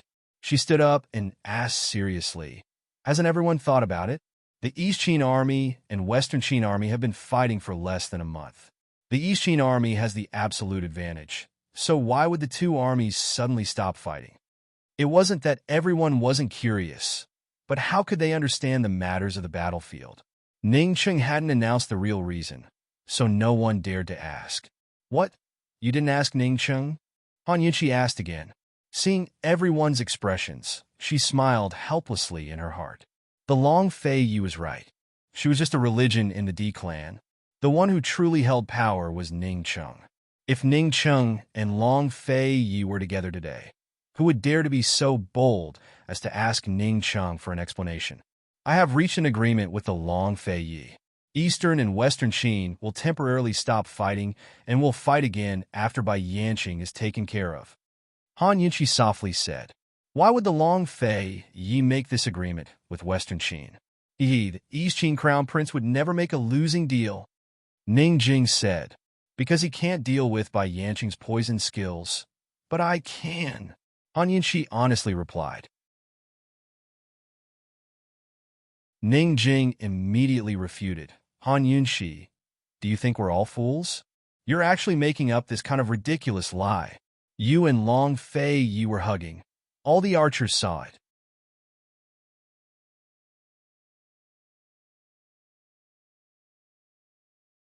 Chapter 905. Hug and Hug? At this moment, Han Yunqi's mind wandered. She suddenly wanted to know how Long Fei Yi would react to Ning Jing's words. "My legs are injured and I can't walk. Long Fei Yi has to bring me along. Otherwise he won't be able to guard against Bai Yanqing's poison." After Han Yunqi explained, she specially asked, "May I ask if Miss Jing is satisfied with this explanation?" The elders looked at each other in dismay. Ning Jing asked again, "Since it's like this, why did my brother act alone?" This was the key point, but Han Yunqi cleverly asked back, "Why do you think?" "In any case, I don't know. When Long Fei Yi and I worked together to deal with Bai Yanqing, we weren't purely helping East Qin. After capturing Bai Yanqing, my Western Qin would naturally want a share of the loot." She wasn't completely lying. She had already agreed with Long Fei Yi that she wouldn't interfere in the contest between Long Fei Yi and Ning Cheng. She wouldn't help either side. The contest between the two of them wasn't about Bai Yanqing, but rather Jun Yixie's warhorse. She and Long Fei Yi had lured Bai Yanqing out for Gu Beiwei, and to find out if there was a misunderstanding during the Great Qin Empire's civil war. Gu Beiwei was a member of the Western Qin camp. In a sense, capturing Bai Yanqing wasn't her helping Long Fei Yi, but Long Fei Yi helping her. Seeing that everyone was silent, Han Yunqi looked at the fifth elder. "Fifth elder, tell me, why did Ning Cheng act alone?" The fifth elder was very honest. In this subordinate's humble opinion, if Master Ning could capture Bai Yanqing, he could threaten Jun Yixie. Master Ning made a thorough deployment, but he didn't expect that the Pearflower Storm Needles was fake. Han Yunqi immediately looked at Ning Jing, and Ning Jing also looked at her. There was no doubt that the two women had a tacit understanding about the Pearflower Storm Needles. Han Yunqi knew the truth about the Tang sect, but she didn't tell Ning Cheng. Ning Jing also knew the truth, but she didn't tell him either. It was also because of this matter that Ning Jing didn't suspect Han Yunqi. Instead, she firmly believed that Han Yunqi and Long Fei Yi were still together. The two women looked at each other without saying a word. After waiting for a long time, Ning Jing did not say anything. Instead, it was the first elder who said angrily, "If Tang Li doesn't cooperate with us, he can forget about going back." This time, the playful look in Han Yunqi's eyes deepened. She was completely sure of her guess. Although Ning Jing had put Tang Li under house arrest, she still hadn't revealed the relationship between the Tang sect and Long Fei Yi. A sly look flashed across her eyes. She said lightly, "The Pearflower Storm Needles actually." Ning Jing immediately changed the topic. "Is my brother's poison serious?" At this moment, Han Yunqi knew that Ning Jing had lost. Han Yunqi didn't pursue the matter. Instead, she changed the topic.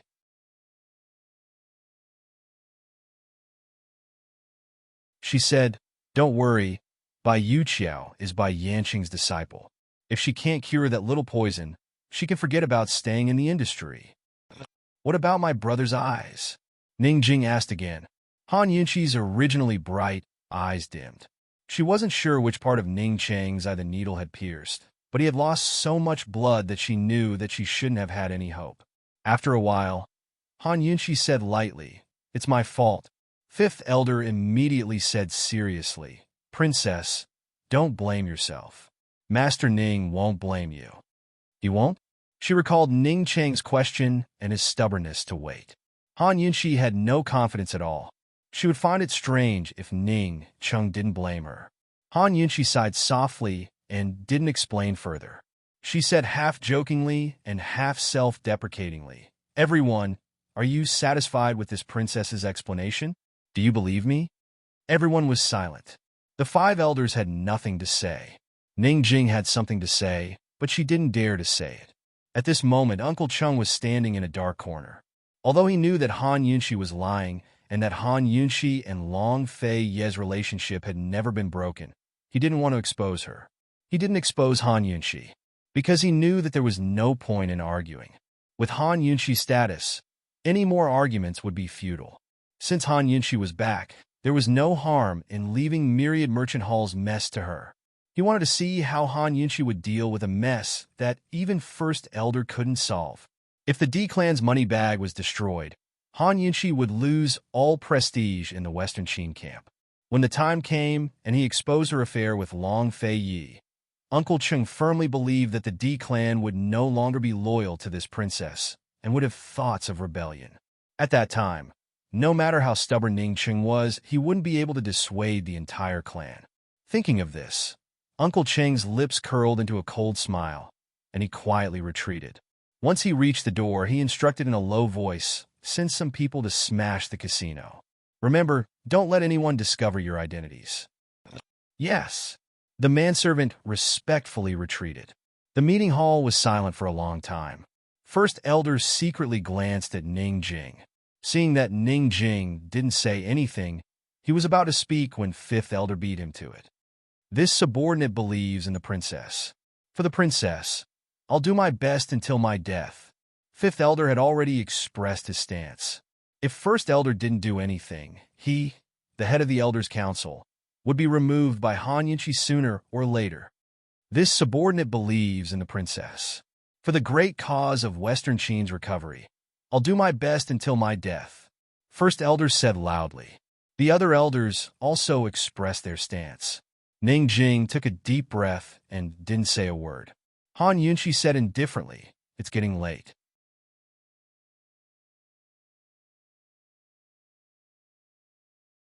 What kind of chastity monument is a whore trying to set up in her heart? But she never wanted to set up a monument to her chastity. If she didn't keep hiding the relationship between the Tang clan and the Long Fei Yi, both she and Tang Li would be in danger. If the D clan knew about the relationship between the Tang clan and the Long Fei Yi, they wouldn't believe any of Tang Li's excuses so easily, much less let him leave. Meanwhile, she would have to face the Council of Elders' suspicions and be doomed. As long as she was locked up for a month, her stomach would be exposed. She wouldn't be able to bear the consequences then. The D-Clan would never allow her to be pregnant with the child of someone from the East Qin camp. Absolutely not. Ning Jing retreated step by step until she finally leaned against the wall. She suddenly felt like crying. She really didn't know what to do. Before Han Yunqi appeared, she was still calm. She still wanted to do her best to settle the storm at Myriad Merchant Hall. When Ning knew or rushed over, she would leave. But now that Han Yunqi knew her secret, how could she leave? Did she have to beg Han Yunqi? Did she have to continue betraying the D-Clan with Han Yunqi? She couldn't do it. Ning Chun was already like that. How could she do it? After a while, Ning Jing finally met Han Yunqi's questioning gaze. Coldly, she retorted, "Yes, I did betray the D-Clan. So what do you want?" Who knew that Han Yunqi would suddenly say, "Ning Jing, have you taken a liking to Tang Li?" Ning Jing was stunned. Then she angrily denied, "What a joke. Han Yunqi, please show some respect with your mouth." Such an intense reaction made the playfulness in Han Yunqi's eyes rise again. She didn't argue with Ning Jing and just looked at her meaningfully. Ning Jing felt guilty and avoided Han Yunqi's gaze. After probing for so long, Han Yunqi finally understood that Ning Jing's so-called selfishness wasn't of selfishness at all. It was her compromise, her helplessness, her guilt, her reluctance to part, her contradictions, her pain, her grievances, her loneliness, and her lack of a place to express them. They were both in the same boat, so Han Yunqi was all too familiar with Ning Jing's conflict and position. Thus, after probing for so long, she was almost certain that Ning Jing had concealed the relationship between the Tang sect and Long Fei Yi because of Tang Li. Han Yunqi's voice finally softened. She said, "Ning Jing, I love Long Fei Yi. Even though I'm prepared to meet him on the battlefield, I still love him. What about you? Do you love Tang Li?"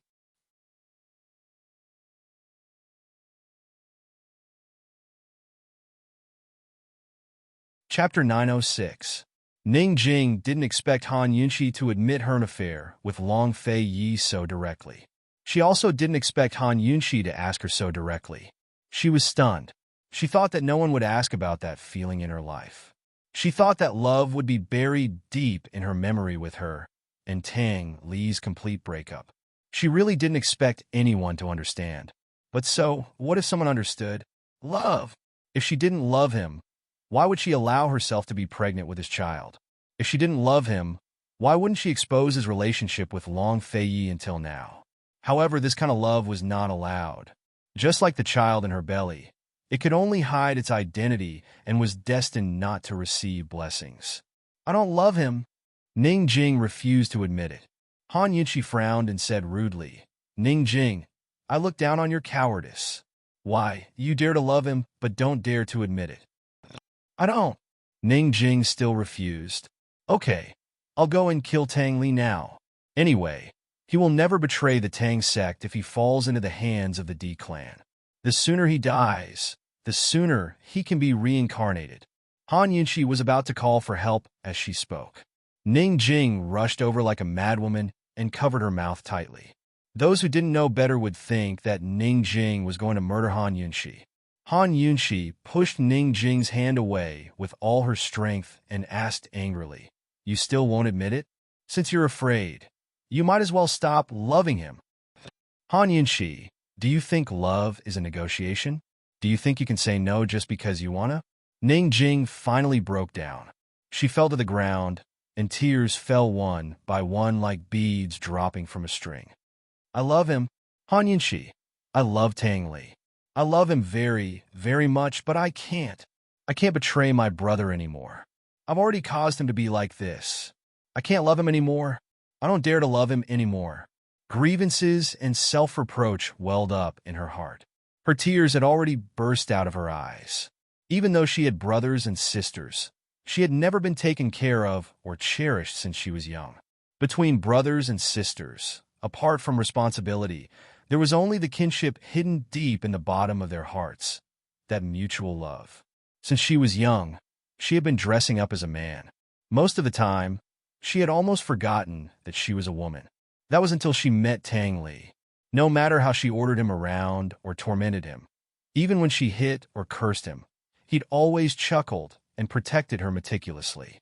He never retorted when she cursed him or hit him, even though she knew all along that it wasn't true. Even though she had always been on her guard, she was still infatuated with the feeling of being protected and doted on. In the end, she still fell in love with that man and relied on him. At first, Han Yunqi's face was cold, but gradually, her heart was broken by Ning Jing's cries. She knew the pain and suffering of loving someone but not being able to love him. She understood it all too well. Han Yunqi hugged Ning Jing gently and let Ning Jing bury her head in her lap. She said faintly, "Ning Jing, don't cry. Remember, it's your own business who you like and dislike. There's nothing you can or can't do. There's only willing and unwilling." Ning Jing suddenly pushed Han Yunqi away. Her face was full of tears and she was very agitated. I can't. Han Yunqi, you can't. We can't let the D clan down like this. We can't hurt Ning Chung like this." "I didn't hurt him. That was an accident." Han Yunqi's emotions were also fluctuating. Ning Jing, Eastern and Western Qin have a secret ceasefire agreement. After settling the Feng clan, I will return to the D clan. As the princess of Western Qin, I will advance and retreat together with the D clan. Even if I have to go to the battlefield and meet Long Fei Yi on the battlefield, I won't refuse. I don't want to let down Ning Cheng's loyalty. Ning Jing was very surprised. I don't believe it. Uncle Cheng should know about this. If you don't believe me, you can ask him. Han Yinshi said seriously. Ning Jing couldn't understand. Why? Why? Han Yinshi then realized that Ning Jing was actually also a silly girl. She asked in return, because feelings aren't negotiations. You can't just say you don't love him anymore. Because I'm the same as you. We're both people of Western Qin.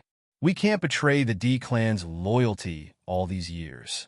So, we have to bravely love, but we also have to bravely shoulder our responsibilities. A bitter smile flashed across Han Yunshi's face. Ning Jing, even if you don't have a good ending, at least you have truly loved and worked hard, right? Long Fei Yi and I have made an agreement. We will meet on the battlefield, but we won't fight with swords. While she was explaining, she took out an item.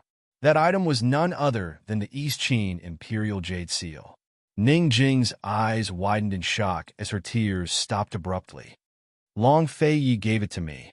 When I leave him, I'll return it to him. Han Yinshi was clearly smiling as she spoke, but she didn't know why her eyes were suddenly wet. However, she stubbornly held back her tears. Her smile was calm and confident. Ning Jing, do you know why Long Fei Yi and I fought against Bai Yanqing? To save Gu Beiwei. To find out the true reason for the civil war in the Great Qin Empire. The reason for the civil war in the past, East Qin and Western Qin had different stories, so this could be a misunderstanding. Do you understand? This? Ning Jing was very surprised.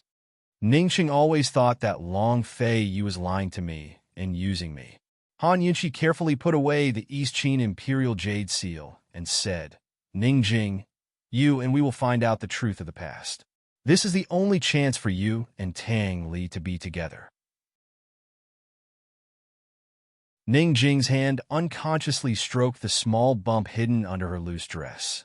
This was not just a chance for her and Tang Li, it was also a chance for this innocent child. Han Yinshi, why are you so sure that I will believe you and help you? Ning Jing asked back. Because you and I are in the same situation. Han Yinshi honestly said, instead of hiding the pain, it is better to give it a try. No matter how bad the result is, can it be worse than your current situation? Ning Jing's eyes slowly fell onto Han Yunshi's sleeve.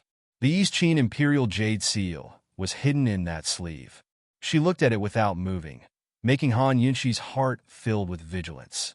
She and Ning Jing were completely devoted, so Ning Jing wouldn't sell her, right? If Ning Jing revealed the matter of the Imperial Jade Seal, Long Fei Yi would be in big trouble. Ning Jing? Han Yinshi timidly asked. She hoped that she didn't misjudge her and didn't misjudge the relationship between Ning Jing and Tang Li. At this time, Ning Jing finally came back to her senses.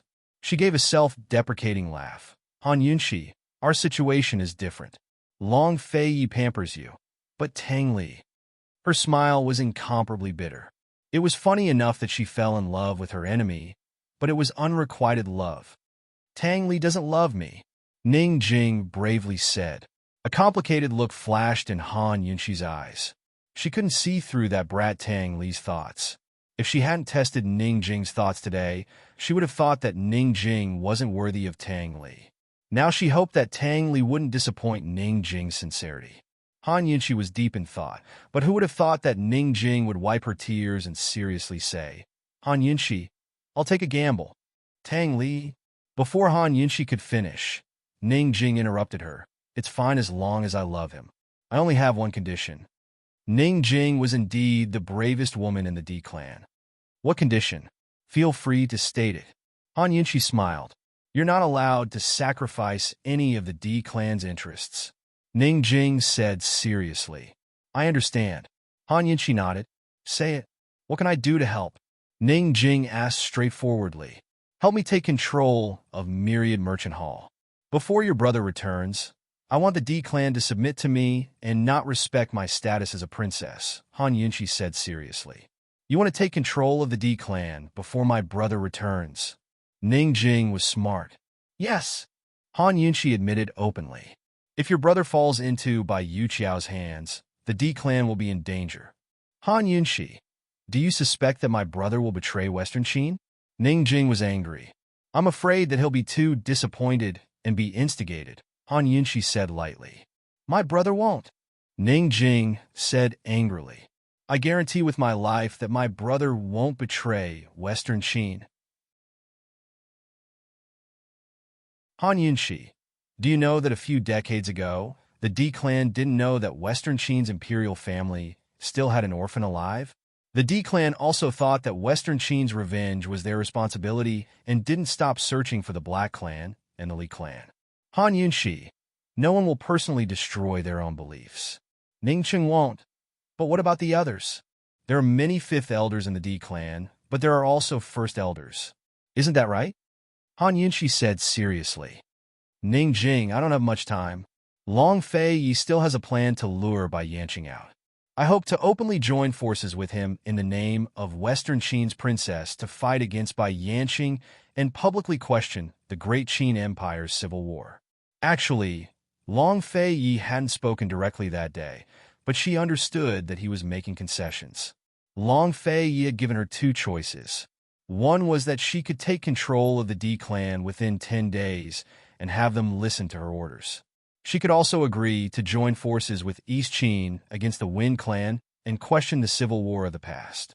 The other was that he would take her away while the two of them would deal with Bai Yanqing in private and refuse the D clan's participation. If the D clan couldn't capture Bai Yanqing, then they wouldn't be able to threaten Jun Yixia. The D clan would lose the war in Northern Li for sure. Ning Jing remained silent for a long time before she finally told Han Yunshi something crucial. Han Yunshi, Cloud Realm Trade Consortium has suffered heavy losses over the past 2 years because of the decline in the medicine business. Moreover, the southern and southern regions are now under the control of the Commander-in-Chief's estate. Even Cloud Realm Trade Consortium's most profitable businesses aren't benefiting from them. Although Tianning's national treasury is under our control, there's not much silver left after years of war. After a pause, she decided to throw caution to the wind and say, Han Yunshi, Cloud Realm Trade Consortium is nothing but an empty shell now. It's no longer what it used to be. The gambling houses and auction halls are the foundation of the D clan's wealth. Once they're destroyed, the D clan won't be able to support the massive military expenditures in a year's time. Han Yunshi liked Ning Jing too much. It was so easy to work with smart people. Ning Jing's words had hit the nail on the head. Han Yunshi had always wanted to use the crisis at Myriad Merchant Hall to control the D clan's purse strings. Now it looked like she'd made the right bet. What's the situation with the two gambling houses now? Han Yunshi asked hastily. Ning Jing was about to answer when an attendant came over. Ning Jing quickly wiped her face clean and straightened out her clothes. Miss Jing, Tang Li is clamoring to see you, the attendant reported.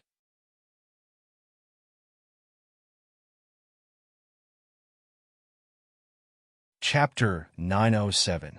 Tang Li wanted to see her? Ning Jing answered decisively. Tell him I won't see him. By the way, tell him to give up on the thought of running away. He won't be able to escape. Han Yunshi smiled, but did not say anything. She missed Tang Li a lot. She asked, if you don't go over, I'll go over. What do you want to do? Ning Jing became nervous. I'll chat with him for a while. I hit it off with him, so I'm talkative, Han Yunshi said with a smile. Do you think you'll hit it off with him now? Don't forget your identity, Ning Jing reminded cold. Want to make a bet? Han Yunshi asked. Although she had not seen Tang Li since her identity was revealed, and she did not know what kind of attitude Tang Li had toward her, she was sure that Tang Li had worshipped Long Fei Yi since he was young and did not dare to disobey him. Even Long Fei Yi acknowledged her. Would Tang Li dare to not acknowledge her as his sister-in-law? Ning Jing was not interested at all. She said cold, don't tell anyone about us. If you want to embarrass yourself, I won't stop you. I'll go to the auction house to take a look. The real culprit behind this matter is not that simple. Ning Jing was about to leave when Han Yunshi hurriedly stopped her. Let me ask you something. Speak. Ning Jing was very straightforward. Where are Gu and Mu Ling? Han Yunshi asked seriously. Bai Yuqiao had fallen from Gu's hands to Ning Cheng's. What happened in between? Gu's reply to her clearly said that everything was fine. Could it be that there was a trap in this letter? Gu left a long time ago. Mu Ling is with Deacon Jean. You go and find it yourself. After Ning Jing finished speaking, she turned around and left. Han Yunxi was a little surprised. Ning Jing's words meant that Gu and Mu Ling were both in the three-way black market. If Gu was gone, why would Mu Ling fall into Deacon Jin's hands? Did Gu lose Ling again? Han Yunxi chased after her, wanting to ask what had happened. Unfortunately, Ning Jing had already gone far. Han Yunxi did not have time to see Tang Li. She wanted to find Deacon Jin, but found that she did not know where to find him. She immediately asked someone to invite the fifth patriarch over. In this myriad merchant hall, other than Ning Jing, only the fifth patriarch could make her feel completely at ease. The moment the fifth patriarch came over, he told her about Gu and Mu Ling in the casino. Although the fifth patriarch did not know that Ning Cheng had forged the letter, Han Yunxi could guess the whole story. Your Highness, Master Ning must have misunderstood you by placing Mu Ling under house arrest. Now that the misunderstanding has been cleared, this subordinate will send someone to bring Miss Ling over, the fifth patriarch said respectfully. Han Yunxi nodded, who knew that not long after, a servant came to report that Deacon Jean would not release her. Preposterous. This subordinate will go over personally. The fifth patriarch was about to leave in a huff, but Han Yunxi stopped him. She asked, why did Ning Cheng place Mu Ling under house arrest at Deacon Jin's place? Although Deacon Jin's indenture contract was still with Myriad Merchant Hall, and he was still the 1,000 Gold Pavilion's deacon, Deacon Jin's East Valley Bank was within his own sphere of influence and was independent of Myriad Merchant Hall. If Ning Cheng wanted to place Mu Ling under house arrest, it would be within Myriad Merchant Hall's sphere of influence. How could he let Deacon Jean bring her to the East Valley Bank? The fifth patriarch answered, Your Highness, Deacon Jean and Master Ning are master and servant, and also friends. This subordinate does not know about this matter. This subordinate will call Uncle Cheng over. Uncle Cheng should know. A complicated look flitted across Han Yunxi's eyes. She asked calmly, where is Deacon Jin's indenture contract? Myriad Merchant Hall servants are all under unified management. The indenture contracts are all stored in the warehouse. However, Deacon Jean is a little special. Master Ning has always kept the indenture contract for himself. This subordinate also does not know where it is. As the fifth patriarch spoke, he added, however, Master Ning may not carry it with him at all times. Uncle Cheng may know. This subordinate will hurry and find him. There's no need. Han Yunxi stopped him. Take me to the East Valley Bank. The fifth patriarch was absolutely obedient to Han Yunxi. Without asking any questions, he pushed her out of the door and down a small path. At this moment, a black shadow flitted across the rooftop, following them. Who else could this black shadow be but Su Donglin? His Highness had instructed him to keep an eye on the princess. The moment the princess left Myriad Merchant Hall, he was to report her whereabouts to him. Han Yunxi was going to the East Valley Bank. At this moment, Uncle Cheng and Deacon Jean were drinking tea in the back courtyard of the bank. Don't even think about the casino business. I dare to guarantee that Myriad Merchant Hall cannot save the casino. Hee. Even Golden Wing Palace and East Origin Hall do not have that ability. Uncle Cheng said sternly. Deacon Jean had a rough grasp of the casino's situation. Based on his judgment, the casino business in three-way black market would not be able to flourish for at least 2 years. The people of Golden Wing Palace had exposed all the cheating methods in the casino. Who would still dare to come and play? Deacon Jean drank the finest tea without saying a word. Uncle Cheng continued. Now that the princess has returned, your agreement with Ning Cheng is also void.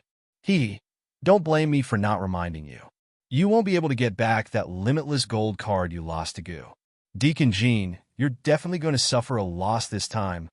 Actually, there was no need for Uncle Cheng to remind him. From the moment Deacon Jean found out about Han Yunxi's identity, he knew that his deal with Ning Cheng was definitely going to suffer a loss. He remained silent as Uncle Cheng analyzed the situation. Sigh, so be it. It's just a mere limitless gold card. The East Valley Bank can naturally afford to suffer a loss. It's just that. Uncle Ching waited for a while but didn't continue. Deacon Jean brushed his fine bangs aside, revealing the scar on his forehead. He asked, just what? When did Uncle Chung treat me like an outsider? Uncle Chung sighed softly. It's just that you put Han Yunxi's younger sister under house arrest and offended her at the entrance of Myriad Merchant Hall. I'm afraid that she won't let the matter of you putting Mu Linger under house arrest go so easily. Deacon Jean was extremely puzzled. What exactly was Uncle Cheng's motive for making a special trip here to sow discord between him and Han Yunxi again and again? Ning Chung was loyal and devoted to Western Qin. Now that something had happened to him, what was Uncle Chung trying to do? Deacon Jean weighed the situation for a while, then said mildly, Uncle Chung, since you're treating me like an outsider, please go back. Uncle Chung wasn't angry. Instead, he laughed. Jean Z, Uncle Chung likes your personality. Straightforward. Deacon Jean didn't say anything. He was usually a man of few words. Uncle Chung leaned over and whispered something to Deacon Jean.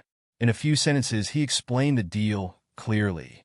Uncle Chung wanted Deacon Jean to use Mu Linger as a bargaining chip to get a huge sum of money from Myriad Merchant Hall. Once the deal was done, Uncle Chung would return the indenture agreement to him. Deacon Jean was a smart person. He immediately realized that Uncle Chung wanted to make things difficult for Han Yunxi while Ning Chung was away. Based on Han Yunxi's conflict with Ning Jing at the entrance of the main hall today, coupled with Uncle Cheng's attitude, Deacon Jean more or less guessed that Han Yunxi, this princess, hadn't truly gained a firm foothold in the D clan. Ning Chung wasn't around, so there might not be anyone in the D clan who was convinced by Han Yunxi. Deacon Jean was only curious about these matters. He was most concerned about his indenture agreement. How is it? Is my indenture agreement in Uncle Cheng's hands? Deacon Jean asked. Uncle Chung immediately took out a handwritten copy. Take a look. Are there any discrepancies? Deacon Jin's calm expression changed slightly when he saw that thing. He had personally written the indenture agreement and signed it. He knew every word on it, even the position of his signature. However, a handwritten copy couldn't prove that his indenture agreement was in Uncle Cheng's hands. Given Uncle Cheng's status, it wasn't impossible for him to see this thing. Deacon Jean said indifferently, Uncle Chung, I can promise you anything if you can give me the indenture agreement. However, I want to see the real thing. A complicated look flitted across Uncle Cheng's eyes. All right, I'll bring it to you tomorrow morning. I'm sure Han Yunxi will soon know that Mu Linger is here. You have to be prepared. Of course, Deacon Jean said indifferently. Uncle Chung hurriedly left through the back door. Almost at the same time, Fifth Elder pushed Han Yunxi into the guest hall. Master, Myriad Merchant Hall's Fifth Elder is here to see you. He even brought a woman in a wheelchair with him. This subordinate isn't sure of her identity, the attendant answered truthfully. Deacon Jean was slightly taken aback, but he quickly regained his senses. He said in a low voice, Watch Mu Linger carefully. Don't let her run around. She definitely can't come to the guest hall. The attendant obeyed and left. Deacon Jean then quickly walked to the guest hall. Along the way, he kept his head down, a shadow in his eyes. No one knew what he was thinking about. Although Deacon Jean was somewhat fearful of Han Yunxi's identity, he still maintained his usual calm, even a little cold. Your Highness, what brings you here? He asked indifferently. He waved his hand to summon the attendant to serve tea. I heard that you weren't willing to release my sister, so I had no choice but to come personally. Han Yunxi was very direct. For the indenture agreement? What did Ning Chung promise you? Why did he allow you to bring her here?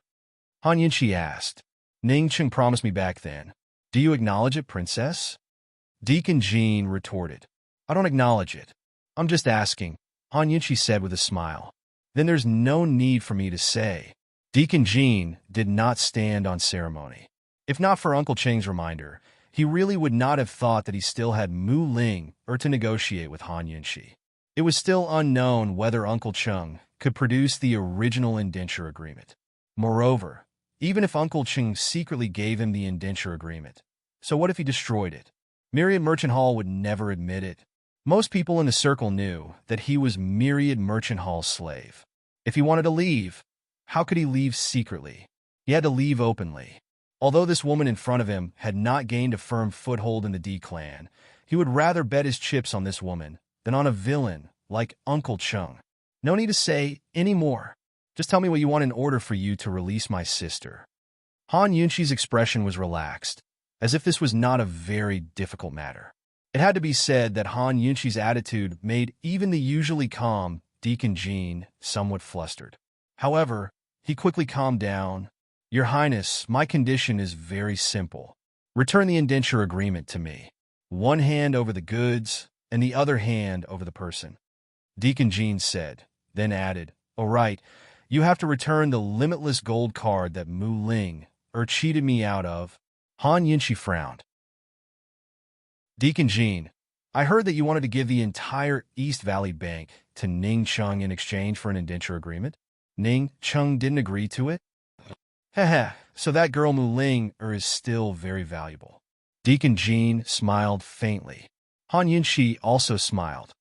No matter how valuable that girl Ling is, she's not as valuable as you, Deacon Jean. How about this? You release Mu Ling and give me the East Valley Bank. I'll give the order that your indenture agreement is void. As for whatever agreement you have with Ning Chung, it'll also be void. How about it? When these words were spoken, not to mention Deacon Jean, even the fifth elder was stunned. If this was not an exorbitant demand, what was it? Where did her confidence come from? You're tuning into the Romance Rendezvous YouTube channel. We're so grateful for your support, and don't forget to subscribe to join us on this incredible journey through captivating stories.